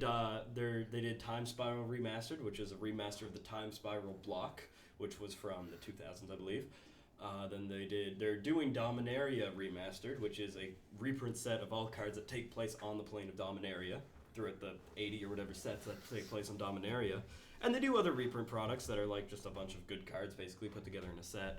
So, but I don't think they've ever fully reprinted one set. That it's just like this is the 2020 version of your Tempest or something like that. And Yeah, it makes they've done sense that, I don't considering the game is entirely an internal format, right? So it makes those cards more available, I suppose. But I don't think Pokemon's ever done anything. The most comparable we have is things like Celebrations, where it's just for collectors or for nostalgia, really. Yeah. Well, it's so interesting that you say that, of course, because Yu-Gi-Oh has that distinct ability to be able to reprint, Metal Raiders right now, and you can still buy it at Walmart, and it's a set from 2003. Yeah. And you can Wow. still get that. That's Like, obviously, interesting. yeah, it is really interesting, and it's sort of like what Magic 30 is doing, but not fucking $1,000. Yeah. Wow. I'd buy a pack of Alpha. Yeah. I don't care what the exactly. card back is. Yeah, exactly. Far out. All right. Anything else you want to add to this one? Yeah, we've got a new ban list actually that Oh, comes shit. into effect on Thursday. Is this the one that finally got rid of the mine? It finally I got rid of saw the that. I mine. saw that. I'm not even playing, and I'm already frustrated by that little thing. Yeah, that card was crazy. Yeah, people have been asking for it to get banned for like the entire year, I think. Well, we're going to talk about the mine. So tell Yeah, for so people who yeah. don't know, tell What us does what that the card mine actually- is, so that way Alright. the players from outside can understand the pain that Alright. Yu-Gi-Oh players have lived in for the last 10 months. So it's a field spell, and So like a like stadium, I stadium, guess, spell, or yeah, and I guess yeah. enchantment over Sure. here. Yeah, playing a card. that says Yeah, on the yeah. battlefield. So- It's like an enchant, like field spells affect both players, right? yeah, it Oh, affects so both it's like- Okay, so it's an enchantment that affects both players. If someone else Yeah. plays another one, A does global the other one go enchantment, away? rather than a No, local you one, can yeah. you can have a field spell and they can have a field spell at the So same it only time. affects your Yeah, board? back in the old day, there used to be one field spell. For Yeah, both and then it would players. knock. I didn't know that it changed. Magic it did that changed, too yeah. with World Enchantments. Yeah. So that's, like again, a speaking World of- Enchantment. It's Speaking Pokemon of, still has Legends. stadiums still work There that you way. go, Pokemon. yeah. There's They one- knock out old there's, ones. yeah, there's one stadium and play Yeah. it affects both players, and playing a new one discards the old one. That's interesting. I'm glad I learned this. Anyway, go on. So what was Mystic? Was Mystic Mine? Is that what it's Mystic Mine, yeah. called? Yep. This is a controversial card. So basically, if you control less monsters than your opponent, you can do whatever you want. But if That's the wording on the card. No. You can do whatever you want. No. Just piss on the table and you win. pretty much, honestly, because your opponent, say your opponent has their turn one, they set up their board, they only need one monster or something. You start your turn, you activate Mystic Mine, they can't activate any monster effects anymore. Oh, Okay. they can't act it like at all. At all. They can't activate any monster effects. I have dabbled in Yu-Gi-Oh! One thing I have noticed, I was playing Master Duel all the other monster day in effects. preparation for tonight. I put a card down, and one thing the game tends to do is it does bombard it with, do you want to do this? Yes or no? Do Yeah. you want to do? There's a lot of effects There's going off at any given ton moment. of monster effects. And basically, if they have a monster already, they can't really get rid of it, like, on their own usually. So they're just stuck. They can't use any monster effects. The field spell also stops them from attacking, so they can't do any damage. I so was they, going to ask if they could attack. you know, Yeah. they just have to pass and wait until they draw something Oh, to get So it's rid a of the hard Mystic lock Mine. in the Yeah. entire game. You can just set up like a smaller board and just destroy them, basically. It doesn't matter what board they set up. You Mystic Mine and like maybe set a couple like traps or something, and then just keep passing. And if they ever try to destroy your Mystic Mine, you just counter it. And then Oh, I see. So you Yeah, go for like so a really it's controlly. it's like the deck from Magic way back and when, or stasis, like just yeah. it stays. It's- Or there was, I think there was a Pokemon deck way back and when. Oh, it was dude, that was it's- Pokemon the game back when Wizard of the Coast was the Yeah. It was all lock. It was all yeah, like. lock was the Coast design. And Well, then- it's because it's because they mistranslated a lot of cards. Slow King or something like that. Slow King was one, Yeah. Bioclin was one. A lot of them said while this Pokemon is in your active, it does this. Wizards doesn't know what the word active spot means, so it's not real. So it just any time it was in play, it happened. Yeah, if it was on your Wow. bench when it should, the intention of the card was that when it was in play, but not when it was Yeah, on like your a bench. Pokemon, you Yeah. can't hit Pokemon on the bench unless you specifically have things Oh, that say man, we that gotta- didn't we really gotta- exist back then. We gotta pin that for another conversation for sure. What else we got for Yu-Gi-Oh's camp? so yeah, just the more stuff on the ban list, like obviously Mystic Mine being like. Mystic Mine's I big want to one. explain how bad it was because they had tournaments online, like they streamed the big tournaments online, and if someone was playing a Mystic Mine deck, your opponent would combo their whole board or whatever. They get ready, like set up their negates or something. You just activate Mystic Mine, and then the game completely stops. The whole game for the rest of the time is just pass, and draw cards. God. And then they mill themselves out. Like, they can't draw anymore after a while. Oh, yeah, because there's nothing they can do. And then they lose. And since they comboed a bunch, they have less cards in their deck than you. Oh. So they can just draw, and then you, like, if they don't have any out for the Mystic Mine, they just lose. So it's like one of these kind of things where it's like you play Mystic Mines, they try to counter it, you counter that, scoop go next. Like, people were playing a Link monster that can protect your Mystic Mine from being destroyed. Oh, right. So, yeah, once you start to get those strategies in place that sort of protect other things. So it was you got to destroy the Link monster, you got to destroy the Mystic Mine. So yeah, there was parties whenever this ban list got announced because everyone's like, Mystic Mine's finally banned, and yeah. I saw a meme somewhere. Was it in a live tournament somewhere? Like players just like surrounded Konami officials with like Mystic Mines or something. Yeah. There's like the announcer here, and there's like a bunch of people behind him, and they were like Mystic Mine, like holding the card up behind them. And, Oh man, it has seemed like it's been like a real issue in the community of. One of the like ban list reactors. He saw the Mystic Mine got banned. He took a copy of it and burnt it on the video. I'm not big in the Yu-Gi-Oh world, but I saw a content creator, do one of those like how not to get sat next to on the bus sort of things. Yeah. Sitting on an empty seat next to the bus and going, "I'm a Mystic Mine player. I'm a Mystic Mine player." And stay away people from just that walking guy. past, like ignoring her, like, "Holy crap, what is she doing?" But without even the context, it's just like to force people away from you. That's crazy. Yeah, I thought Magic's Mine was annoying. Yeah, exactly. I thought Urza Mine. Yeah, exactly. Yeah, this is like Moat but worse. Yeah. Oh yeah. All right, what else you got? So yeah, there's another kind of controversy with this ban list is that I keep saying that Tier Elements is the best deck. It's Tier 0, and they barely got touched on this list. Oh. They got one of the really good, like kind of frustrating cards in the deck that people were doing with this new Ashizu engine, because it just came out in Magnificent Mavens. It's like a negate. You just you discard a fairy card and negate and destroy a card. And it was very powerful in the deck because, like, if they had a counter for you, you could just counter it again and then keep playing. So that got limited to 1. So they can still even play a copy of it. And then there was a Link monster that they were playing in the format before these new Ashizu cards came out. It got banned.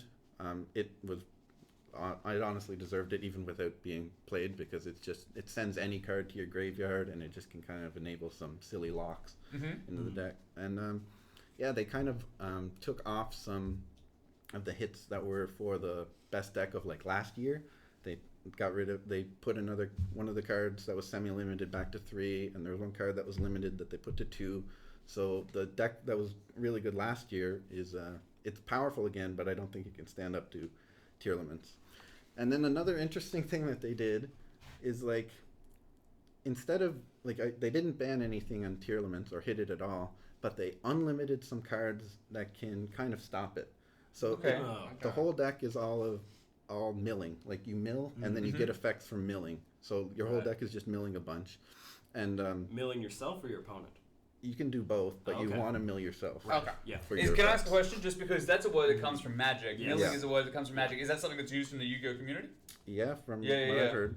Yeah. So, okay, all right, that's awesome. I just didn't know if that was crossed over. The other question I have is, do you think, and this is a question for you as well, especially because the Yu-Gi-Oh! And Magic especially heavier on ban lists. I don't think Pokemon does too bad on ban lists. Expander has a ban list that hasn't been updated in forever, which is why that format basically doesn't exist anymore. Yeah, okay. But like in current standard, there's nothing banned. It's been a while since something's been banned in Pokemon. Yeah, I thought they so. do ban, but it has to be a real problem. Yeah. So I do want to ask then, do you guys think that the product cycle as a thing, you're complaining here, Parker, about the fact that they didn't touch anything from this most recent set, we were all familiar with what happens with you. Do you think that the newness of a product impacts the company's decision to ban something? Absolutely. I was about to bring that up. I'm sure, like as you were saying, that most of this is newer stuff. There's a very good reason they have not. They've not touched it. Yeah. Well, like I said, done it, right? Like a classic example with Magic would have been Amonkhet Standard when Mono Red was the best deck. Amonkhet, Arab Devastation into like Excellent Standard, Mono Red was the best deck, and the reason that was a Reminance Red or whatever it is. Yeah, Reminance Red. And the real reason was Hazoret, right? Who was the cool chase mythic from the set. They did not ban Hazoret, though. They banned every card around Hazoret. They Yeah. banned cards that weren't even that good in the deck. Yeah, They yeah, just yeah. stopped playing the deck to try to weaken the deck, and it didn't work. Yeah. It just kept being the best Yeah, deck. there was 'cause always they something didn't else ban going on. Hazoret. Yeah. It's so interesting to see that there's that impact of that sort of chase collectability on the gameplay side of things. Sorry, back to you, Parker. Yeah, so yeah, that's pretty much it with the controversy. Like these cards that they unlimited, they were both limited to one, and basically what they say is any card sent to the graveyard is banished instead. Okay. They can't get any of their mill effects because they have to go to the graveyard to activate.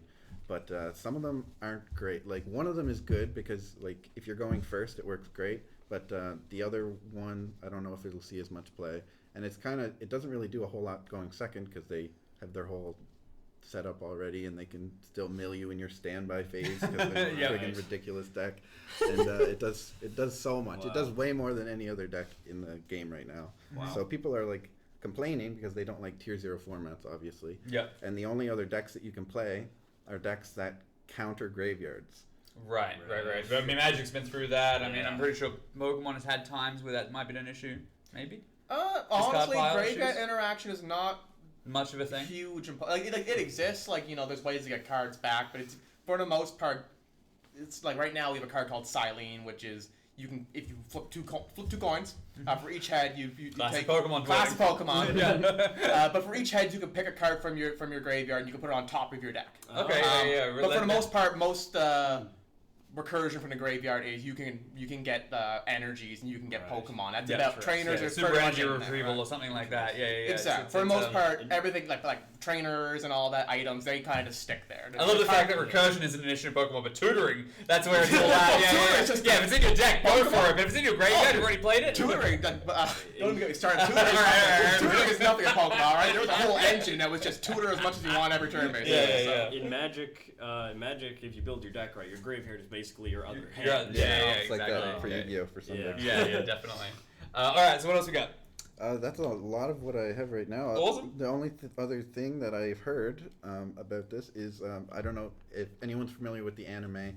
There was a very famous episode where they went against the Paradox Brothers in this like maze. Oh yeah, the Labyrinth There's guy. a new set out with them on it, right? Yeah. So Crazy enough, the Labyrinth card in the game doesn't actually do anything to happen No, in it the doesn't. shot. That was in that Wild West before Konami Yeah. reeled it in when it was back with Bandai. Anyway, that's another. But yeah, they summoned the Gate Guardian in the anime, and we just heard recently that it's getting a retrain. So they're actually going to be making some new Gate Guardian cards, and that's really cool because that was one of my favorite episodes as a kid. So. That's awesome. Like I said, I know those characters have come back up Yeah. through some new product and stuff like That's that. what's happening in Magic 2 right now with the Brothers War getting new cards. So can we talk about that word you keep using, retrain? Is that a word in the Yu-Gi-Oh community that Yeah. means like a revitalized version of an old card? Yeah, so they'll take like an old card and they'll make like a newer, updated version that actually has like some more playable text.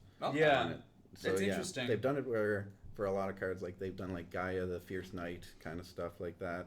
Yeah, because the guy was just a basic thing, but the Fierce Knight version of it was it had some sort of special effect. You know, Yeah. had like trample or the ban. What is it? A breakthrough, piercing? Is that what it's Piercing, called? yeah. Piercing. Yeah. Well, I guess Pokemon has had similar things before. Like Rayquaza EX was basically you put a bunch of two different types of energy on it, and you just discard a bunch of energy, do a bunch of damage. And then with Evolving Skies, they had Rayquaza VMAX. Basically did a very similar thing, but It was reminiscent of that. reminiscent version. of it, Yeah, but yeah. scaled for. I mean, even computer search that you brought up. Oh, before, exactly. Yeah, Scaled is to a similar not sort of thing. ruin Yeah, the yeah. game. Absolutely. Yeah. Okay, cool. But yeah, that's a lot of what I have for Yu-Gi-Oh right now. Yu-Gi-Oh sounds like it is obviously not in the gold mine that Magic I'll is be honest, I don't going think for. anything I have compares To Yeah. to that. All right, so let's throw it to you. What's going on with Pokemon there, Tyler? Well, I thought Pokemon had some fun stuff going on, but actually compared to Magic, it's very, very dull. All right, we can't always compare to Magic. There are, Listen, but apparently we have. Pokemon, there's I some wish big things stuff were going more on. dull. The two big things is Silver Tempest just came out, our newest set. We just had our first official regional for that on the weekend. It just ended yesterday. Also, another big talking point is the Pokemon Trading Card Game Live. That's like a digital client. That is the new digital client that is currently in beta, and that recently entered the worldwide beta. Yeah. Because it had been like exclusive It was here in exclusive to Canada and Canada stuff. for a while, Yeah, right? that's right. Yep. It's not actually worldwide apparently. A lot of people still can't do it, but it's more widespread now. So I guess I'll get into Silver Tempest first. Jump right in. So people were a little worried about this set whenever they first saw it. I wasn't too. Some people saw it. They saw it from cards. When it first leaked, we saw Lugia V-Star, which on its own didn't look that scary. Okay. Now, if you had seen the rest of the set, you'd understand. Wait, this card is busted. Absolutely disgusting. Is how So is it in a tier 0 position? It is. A lot of people are saying it's in a tier 0 position. Like for example, the Latin America Regional Championships that just happened, the very first official Pokemon-sponsored event for Silver Tempest, there was in the top 16. There was 12 Lugia V-Star decks. First and second, fourth, sixth, seventh, and eighth were all Lugia V-Star. Yeah, it sounds like that Almond Cat era. Most of the top 32 was also Lugia V-Star. Yeah, it's very, very strong. Of course. Is that unusual for Pokemon though? Like, is usually Pokemon got a? My understanding is it happens every now and then. Yeah, it's Pokemon not usually has a tighter sort of deck list meta than most other games. When Fusion Strike first came out, Mew VMAX was in a very similar position. Mew VMAX is still a very good deck. Still sees play. But this one's sort of has interesting circumstances. So typically Pokemon sees rotation once a year, and we've always had our rotation separate from Japan's. We usually got ours in September. They usually get theirs in the new year. This year they said they wanted to postpone ours due to COVID to the new year, which is all fine and good. Now Lugia V-Star, so Lugia V-Star has an attack, does a bunch of damage, whatever. What really gets interesting, it has an ability. Once per game, you can use this ability. You can take 2 colorless Pokemon from your graveyard and put them on your bench. It doesn't matter if they're basic. It doesn't matter if they're stage 2. Now, coincidentally... wait, so you can just like pull an evolution straight out and throw it on your bench, which is unusual, isn't it? Which is very unusual for Pokemon. Yeah, okay, interesting. And colorless is like a color... It's a type... It's the normal typing of Pokemon, but in the card games there is different naming for the types. It's like an artifact or something like that. There's colorless generic. creatures in Magic, So there's coincidentally in the same set, believe it or not, there is a stage 2 colorless Pokemon, and it has an ability that says once per turn. You can do this now. It says once per turn, but it's once per turn per copy of this on the bench. You can search your deck for 2 special energy. Special energy are like think dual lands or something like that. Different effects. Non-basic lands. Non-basic lands. So you can search your deck for 2 of them and attach them to any Pokemon you'd like as you choose. And attach, because that's usually limited to once per turn. Yeah. So you can this Lugia's attack requires 4 colorless energy. So you can just go into your deck. If you have 2 of these on your bench, you get them to your discard. You evolve in the Lugia V-Star. You flip the thing. You flip your thing that says, I win the game now. Now you have 2 Archeops that are just loading up your Lugia. Extend the hand. Wow. Yeah. Now, what makes this interesting is a lot of the special energy that make Lugia very, very good, such as Aurora energy, which is a special energy that normally you play it from hand to a Pokemon. It provides any energy type but one of it, and you discard a card from your hand. There's powerful colorless energy, which makes your attacks do 20 more damage. Only for colorless Pokemon, though, which Lugia is. Now, both of these types of these energy cards were going to rotate out in September, and now they have not rotated out. Coincidentally, at the same time, the deck that requires these cards to if once rotation happens, a lot of people think Lugia is a dead deck, and I can definitely agree with that. It's interesting that lines up like that. Right, which explains why people weren't that hot on it when it was first previewed as well. Exactly. Interesting. All right, what else is going on? So you got Lugia. Lugia's crazy. Lugia's so crazy that other top decks that, like, for example, Palkia V-Star was a deck that... I remember that. The very first time that there's ever been only one deck in the top 8 was at I can't remember if it was Brisbane, some Australian regional. Their top 8 was all Palkia V-Star. This deck was insane. People think this deck is amazing. And so wait, the whole top 8 was just that deck? Just that. Not different variations of that deck. But that was the same Pokemon. The center coin. Yeah. People don't think that deck's good anymore because Lugia V-Star is just that strong. It's no longer, you don't see it. Yeah. Wow. Not a single one in top 16 at the most recent event. I don't even know if there was anything in the top 32. I don't recall. Okay, wow. Basically, so competitive turbulence for Pokemon. Yeah, it went from best deck and format to, well, arguably best deck and format to unplayable. And what does that do for the Pokemon economy around that deck? Does that just mean that like nobody's interested anymore? The card that was worth $60 or something like that isn't worth anything anymore? It still retains some of the value. Like it's not. I say it's unplayable. It's not actually. It's like it went from like a top 2, top 3 kind of situation to a top 10. Now in Pokemon though, being top 10 is not a good place to be. Yeah. I mean, most card games, top 10 is not necessarily where you want it. Yeah. You cut off a top 8 usually. Yeah. Exactly. Another interesting thing for that event though is now I know this is probably not a big deal in other card games. There was a control player that made top 5 for Pokemon, or he's in 5th place for the top 8. Okay, that seems an unusual thing for that Pokemon? is now older Pokemon, not necessarily. Very recently, control is not an archetype you see a lot of anymore. Since Wizards of the Coast stopped mistranslating the cards. Pretty much, but I mean, every now and then you still see a couple of control decks pop up, and it's been a while. Mostly because the control decks, they try to win the game by, either milling people out or by basically just by not taking their prize cards to win the game.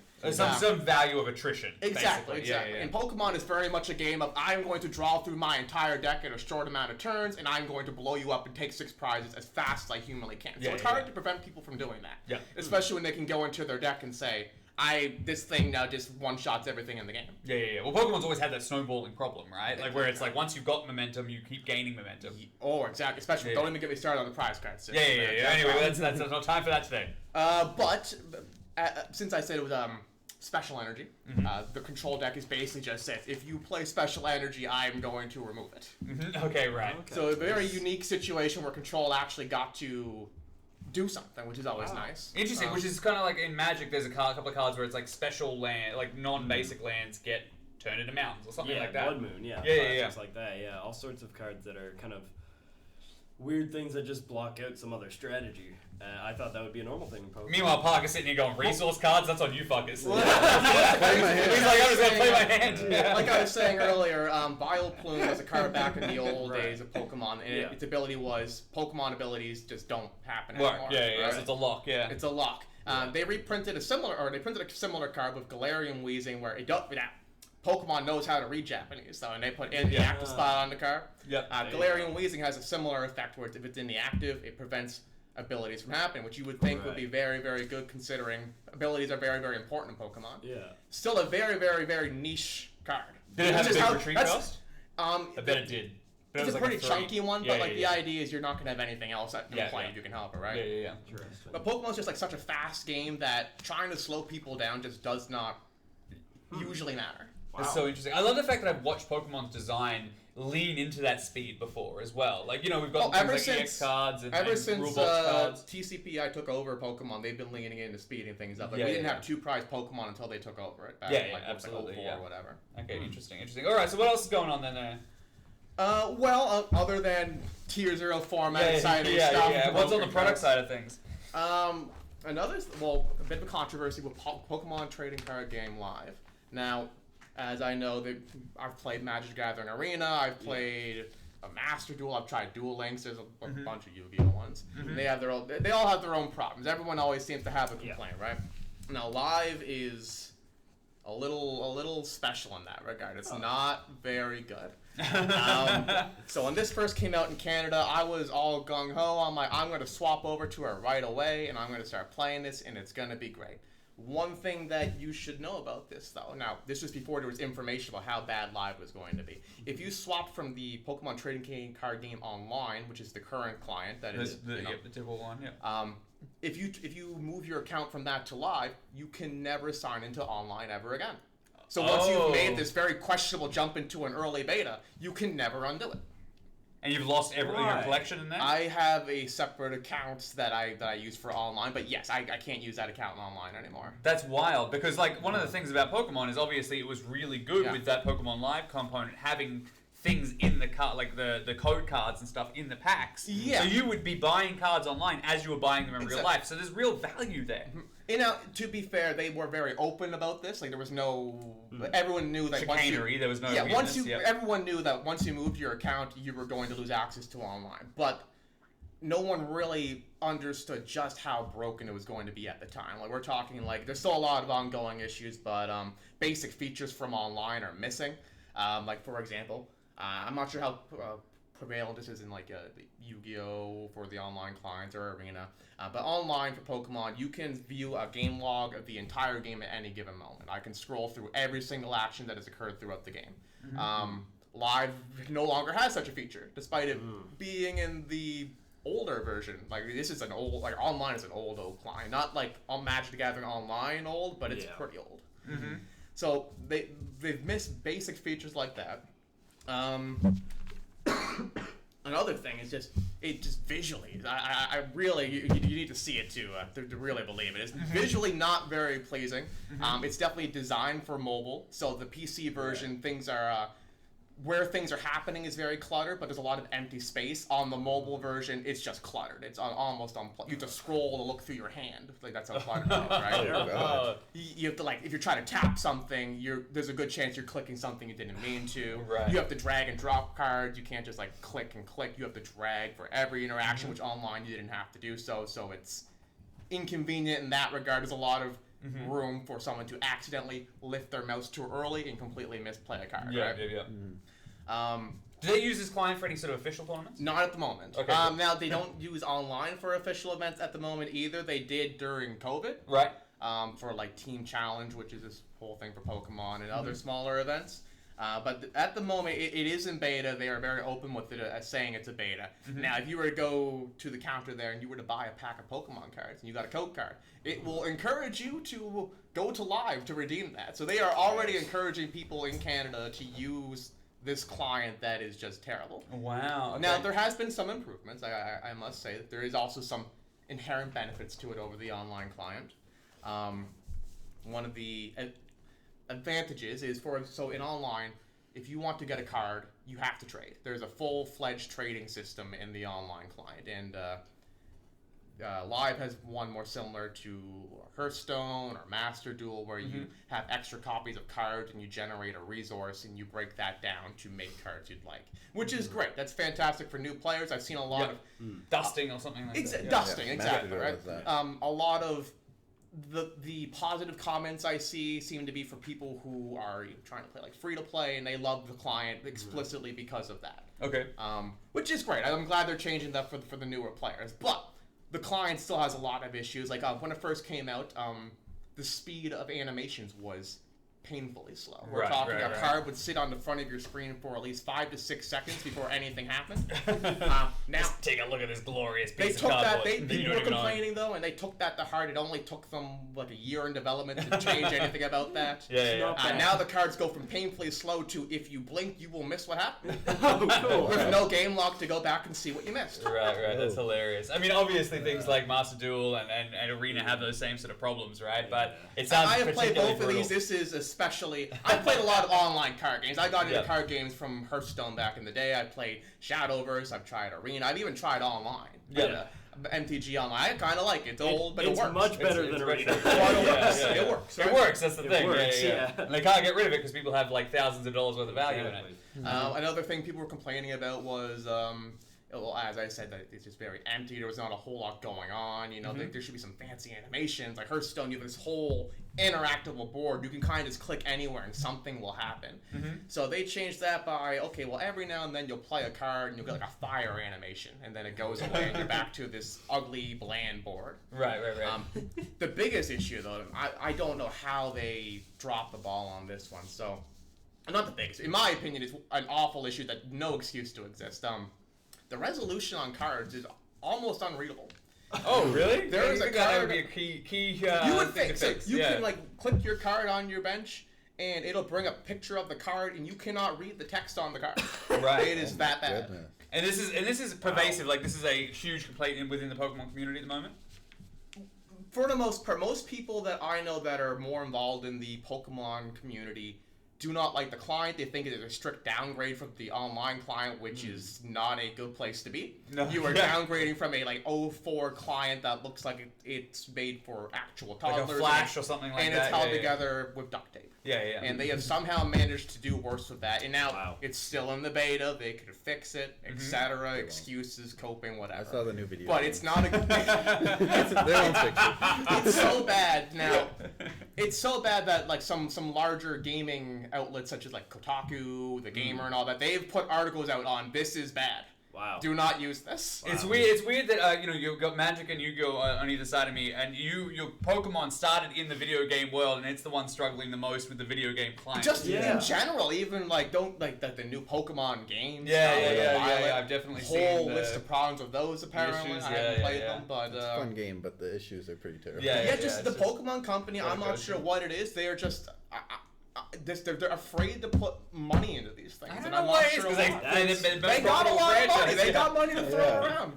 So all right, so let's circle. Did you have something to say, sir? No, I'm just shocked at how bad this sounds. All right, well, You should look into it. Trust me. I don't think I will. Oh, you should. There's avatars that you can make, and these things are like Lovecraftian horrors. They look like they're just like soulless, They look like tentacles Human-esque- going wild. human-esque soulless husks. Do they show up while you're playing? Fortunately not, but they show up after the game every single time you play. But for a while, they did just kind of show up. I think they may still show up. I haven't touched a live client in a while for reasons you may be able to guess, I'm sure. Yeah.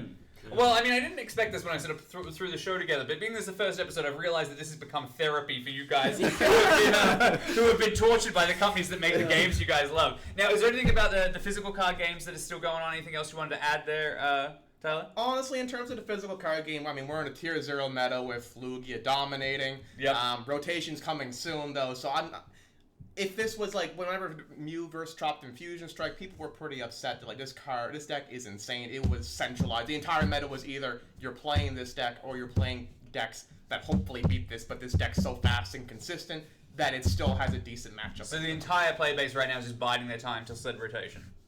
Right, but rotation is supposedly happening in January, around when we get Scarlet and Violet. So that's going to be a big thing for the card game. Oh yeah, that'll be a huge shift. Completely changing. Like we're not going to have VMAXs in Scarlet and Violet anymore, which is cards they have like 300 some health. Crystal thing or something now. What's the new evolution? They're going to EX now. Oh, they're going back to EX. That's right.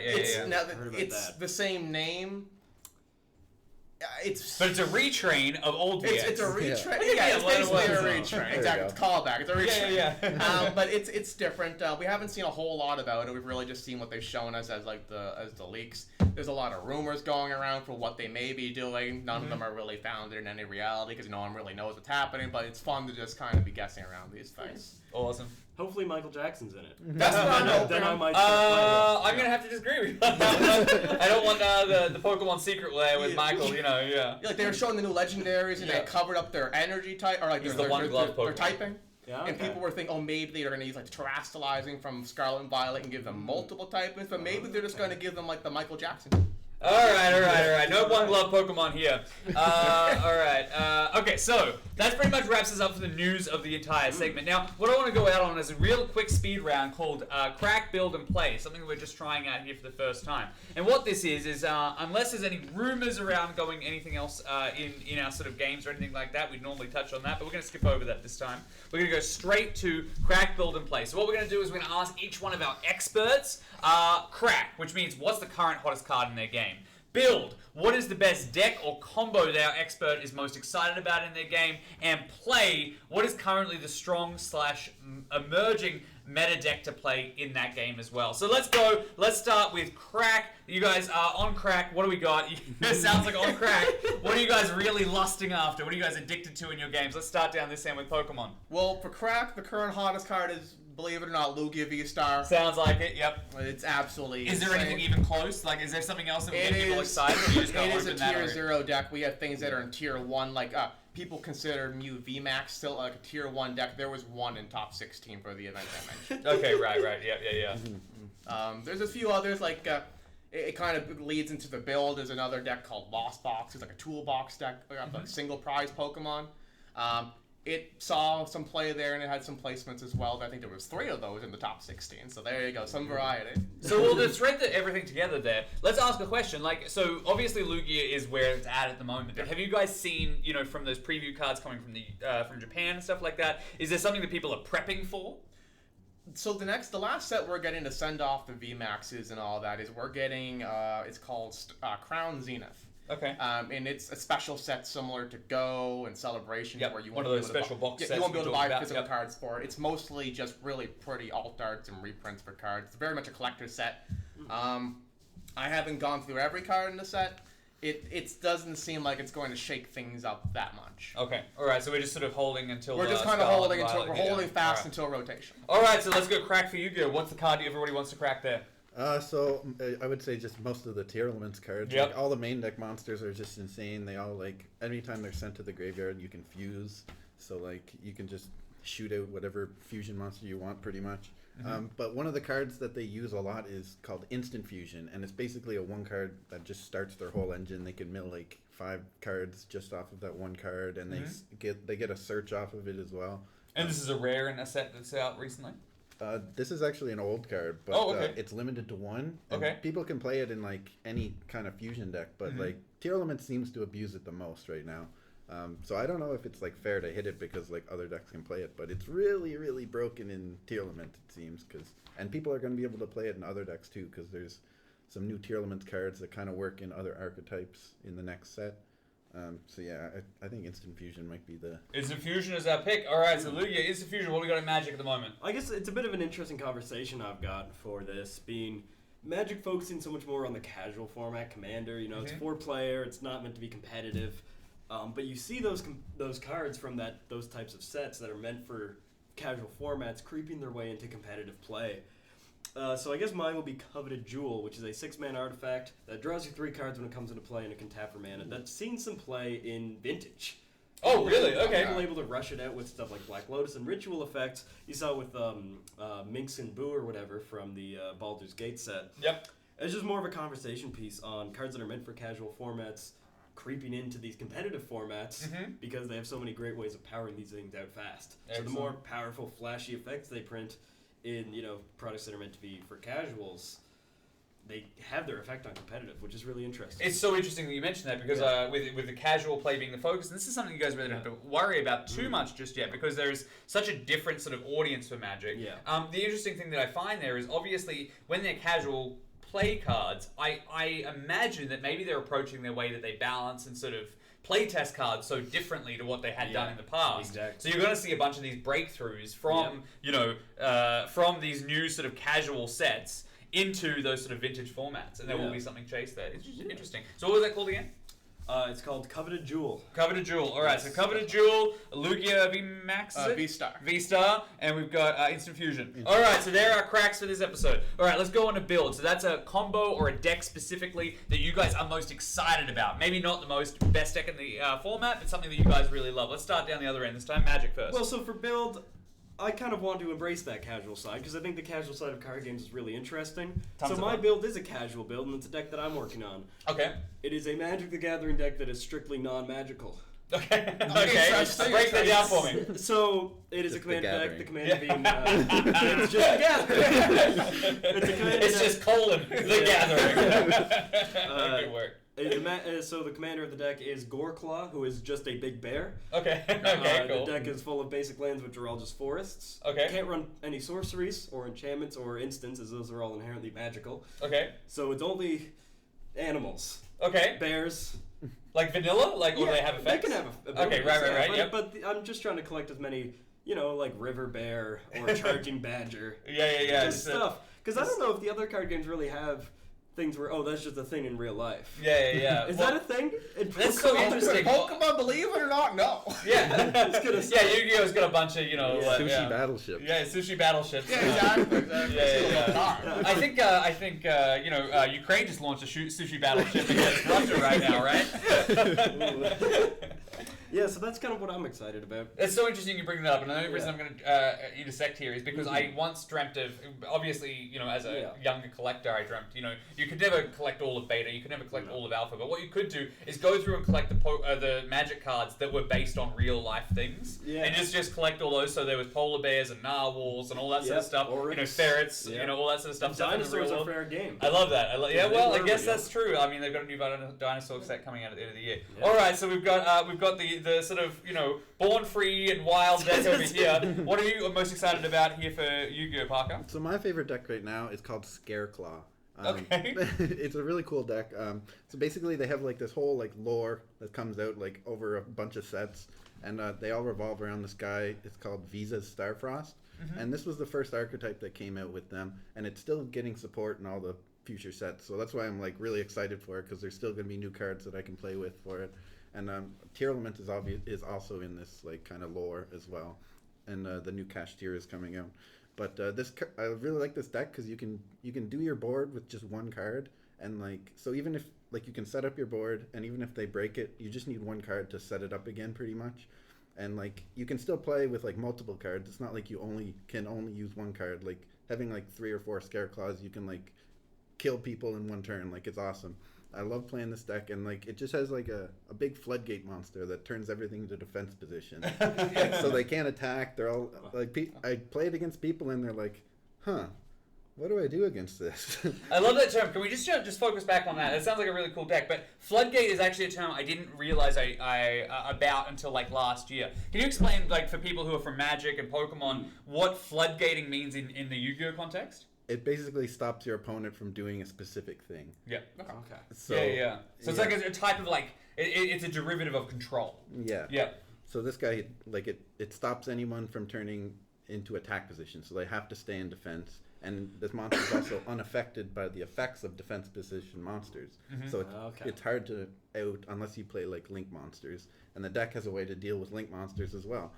So I really like the deck.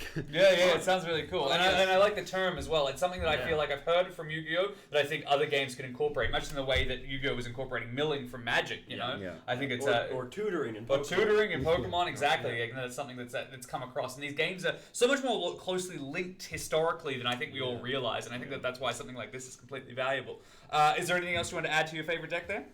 No, I don't think so. I'm excited for the new cards next set. I think that's the attitude for everyone. All right, what do we got there? So for me, my favorite deck at the moment is definitely the Lost Zone Toolbox deck. Oh yeah, you mentioned that before. I mentioned this. It's a deck that is of single prize Pokemon. So if you're not familiar with the card game, for example, Lugia V-Star is a card that when it gets knocked out, you take 2. VMAX is you take 3. So it's a deck that in a game that is very, very fast, you have time. It's very flexible. You can really just kind of there is a basic skeleton, there is some necessary cards to make the deck function, but for the most part it's just you pick and choose what you put into the deck based on what you expect to play against, right? It's very, very customizable, a lot of room for player expression, which is nice. And on that note, another one that I didn't even realize until I saw the results for LAIC is that the control, if that's going to make a comeback, I'm very excited about that. That's always nice to see. It sounds like it really is going to shake up the Pokemon meta, something that they don't see a lot of. The interesting part I want to pull out there is, again, speaking of terminology, toolbox is, I think, originally a term that came from Magic. If I'm not mistaken. Yeah. So it's so interesting to hear this sort of this linguistic sort of cross across, because there's nothing in the deck that's specifically called. No, it's a more general, it's a generalized term. Right? I love it. I love it. Okay, cool. So that sort of covers this for build. Now we've got play, and I think we've covered a lot of these currently in the meta and stuff like that, but we're going to throw it back down there. If we've already talked about it this episode, we'll just throw it out there and people can refer back to it and look it up. Let's go with Pokemon first. Yeah, so current strongest deck is definitely Lugia V-Star. Didn't think anyone was expecting anything otherwise. Not much else to say about it. Lost Box is also very good, and Mew VMAX is up pretty alright too. Other than that, though, Lugia V-Star. Excellent. And I think Parker's going to put me in tears right now. Tell me which one you're talking about. Tier Element Ishizu. It's what everybody's playing. It's seeing ridiculous representation in all the tournaments. It's extremely powerful. Yeah, I can't say enough about it. It's extremely good. All right, and then for play from Magic, now it's a little bit different because Magic's sort of in a weird spot where it's sort of trying to get like a collective sort of metagame going, and there's a ton of different formats. Tell me what your opinion on the best thing to be playing in Magic at the moment is. Well, I would say the best thing right now is Rakdos, which is the red and black combination, because it is very dominant in Standard and Pioneer. Standard being rotating format, Pioneer being sort of 2014 onwards, and a lot of that comes from the last set. Sort of like Pokemon's Extended. Yeah. Yep. Last set being Dominaria United, reprinting Liliana the Veil into both formats, who is an old classic card who was amazing in Modern until she got power crept out. Yep. Still amazing in the current formats, though, as well as Sheoldred, who is some people thought she was underwhelming, but she is incredible. An amazing card. As well as all these great red and black cards from all these different sets. I think the deck's awesome. I love a good mid-range deck where it's just a bunch of good cards put together that work well together. I think it's a fun deck. I think it's really cool that A lot of discard, a lot of that sort of effect. A lot of interaction, which is nice. Okay, cool. And it is currently, one of the best decks in Standard and Pioneer. Different versions of the deck, obviously, because different card pools.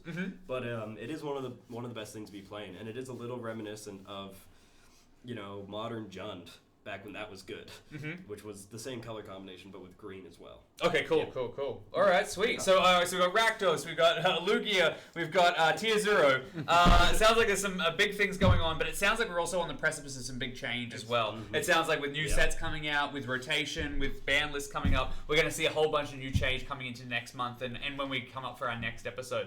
So that's basically been our show for today. Thank you guys so much for joining us for the very first pilot of this episode in the show format. Give us any feedback that you've got. We would love to hear anything that you want to hear about more. In future episodes, we might delve into some other games and stuff like that, but we're still sort of teasing that out. So thank you guys so much for joining us. I have been Rands. You have been Nico. You have been Parker. You have been Tyler. All right, fantastic. We've got Magic, Yu-Gi-Oh, Pokemon, and me just sitting in the middle. Until next time, remember, keep shuffling.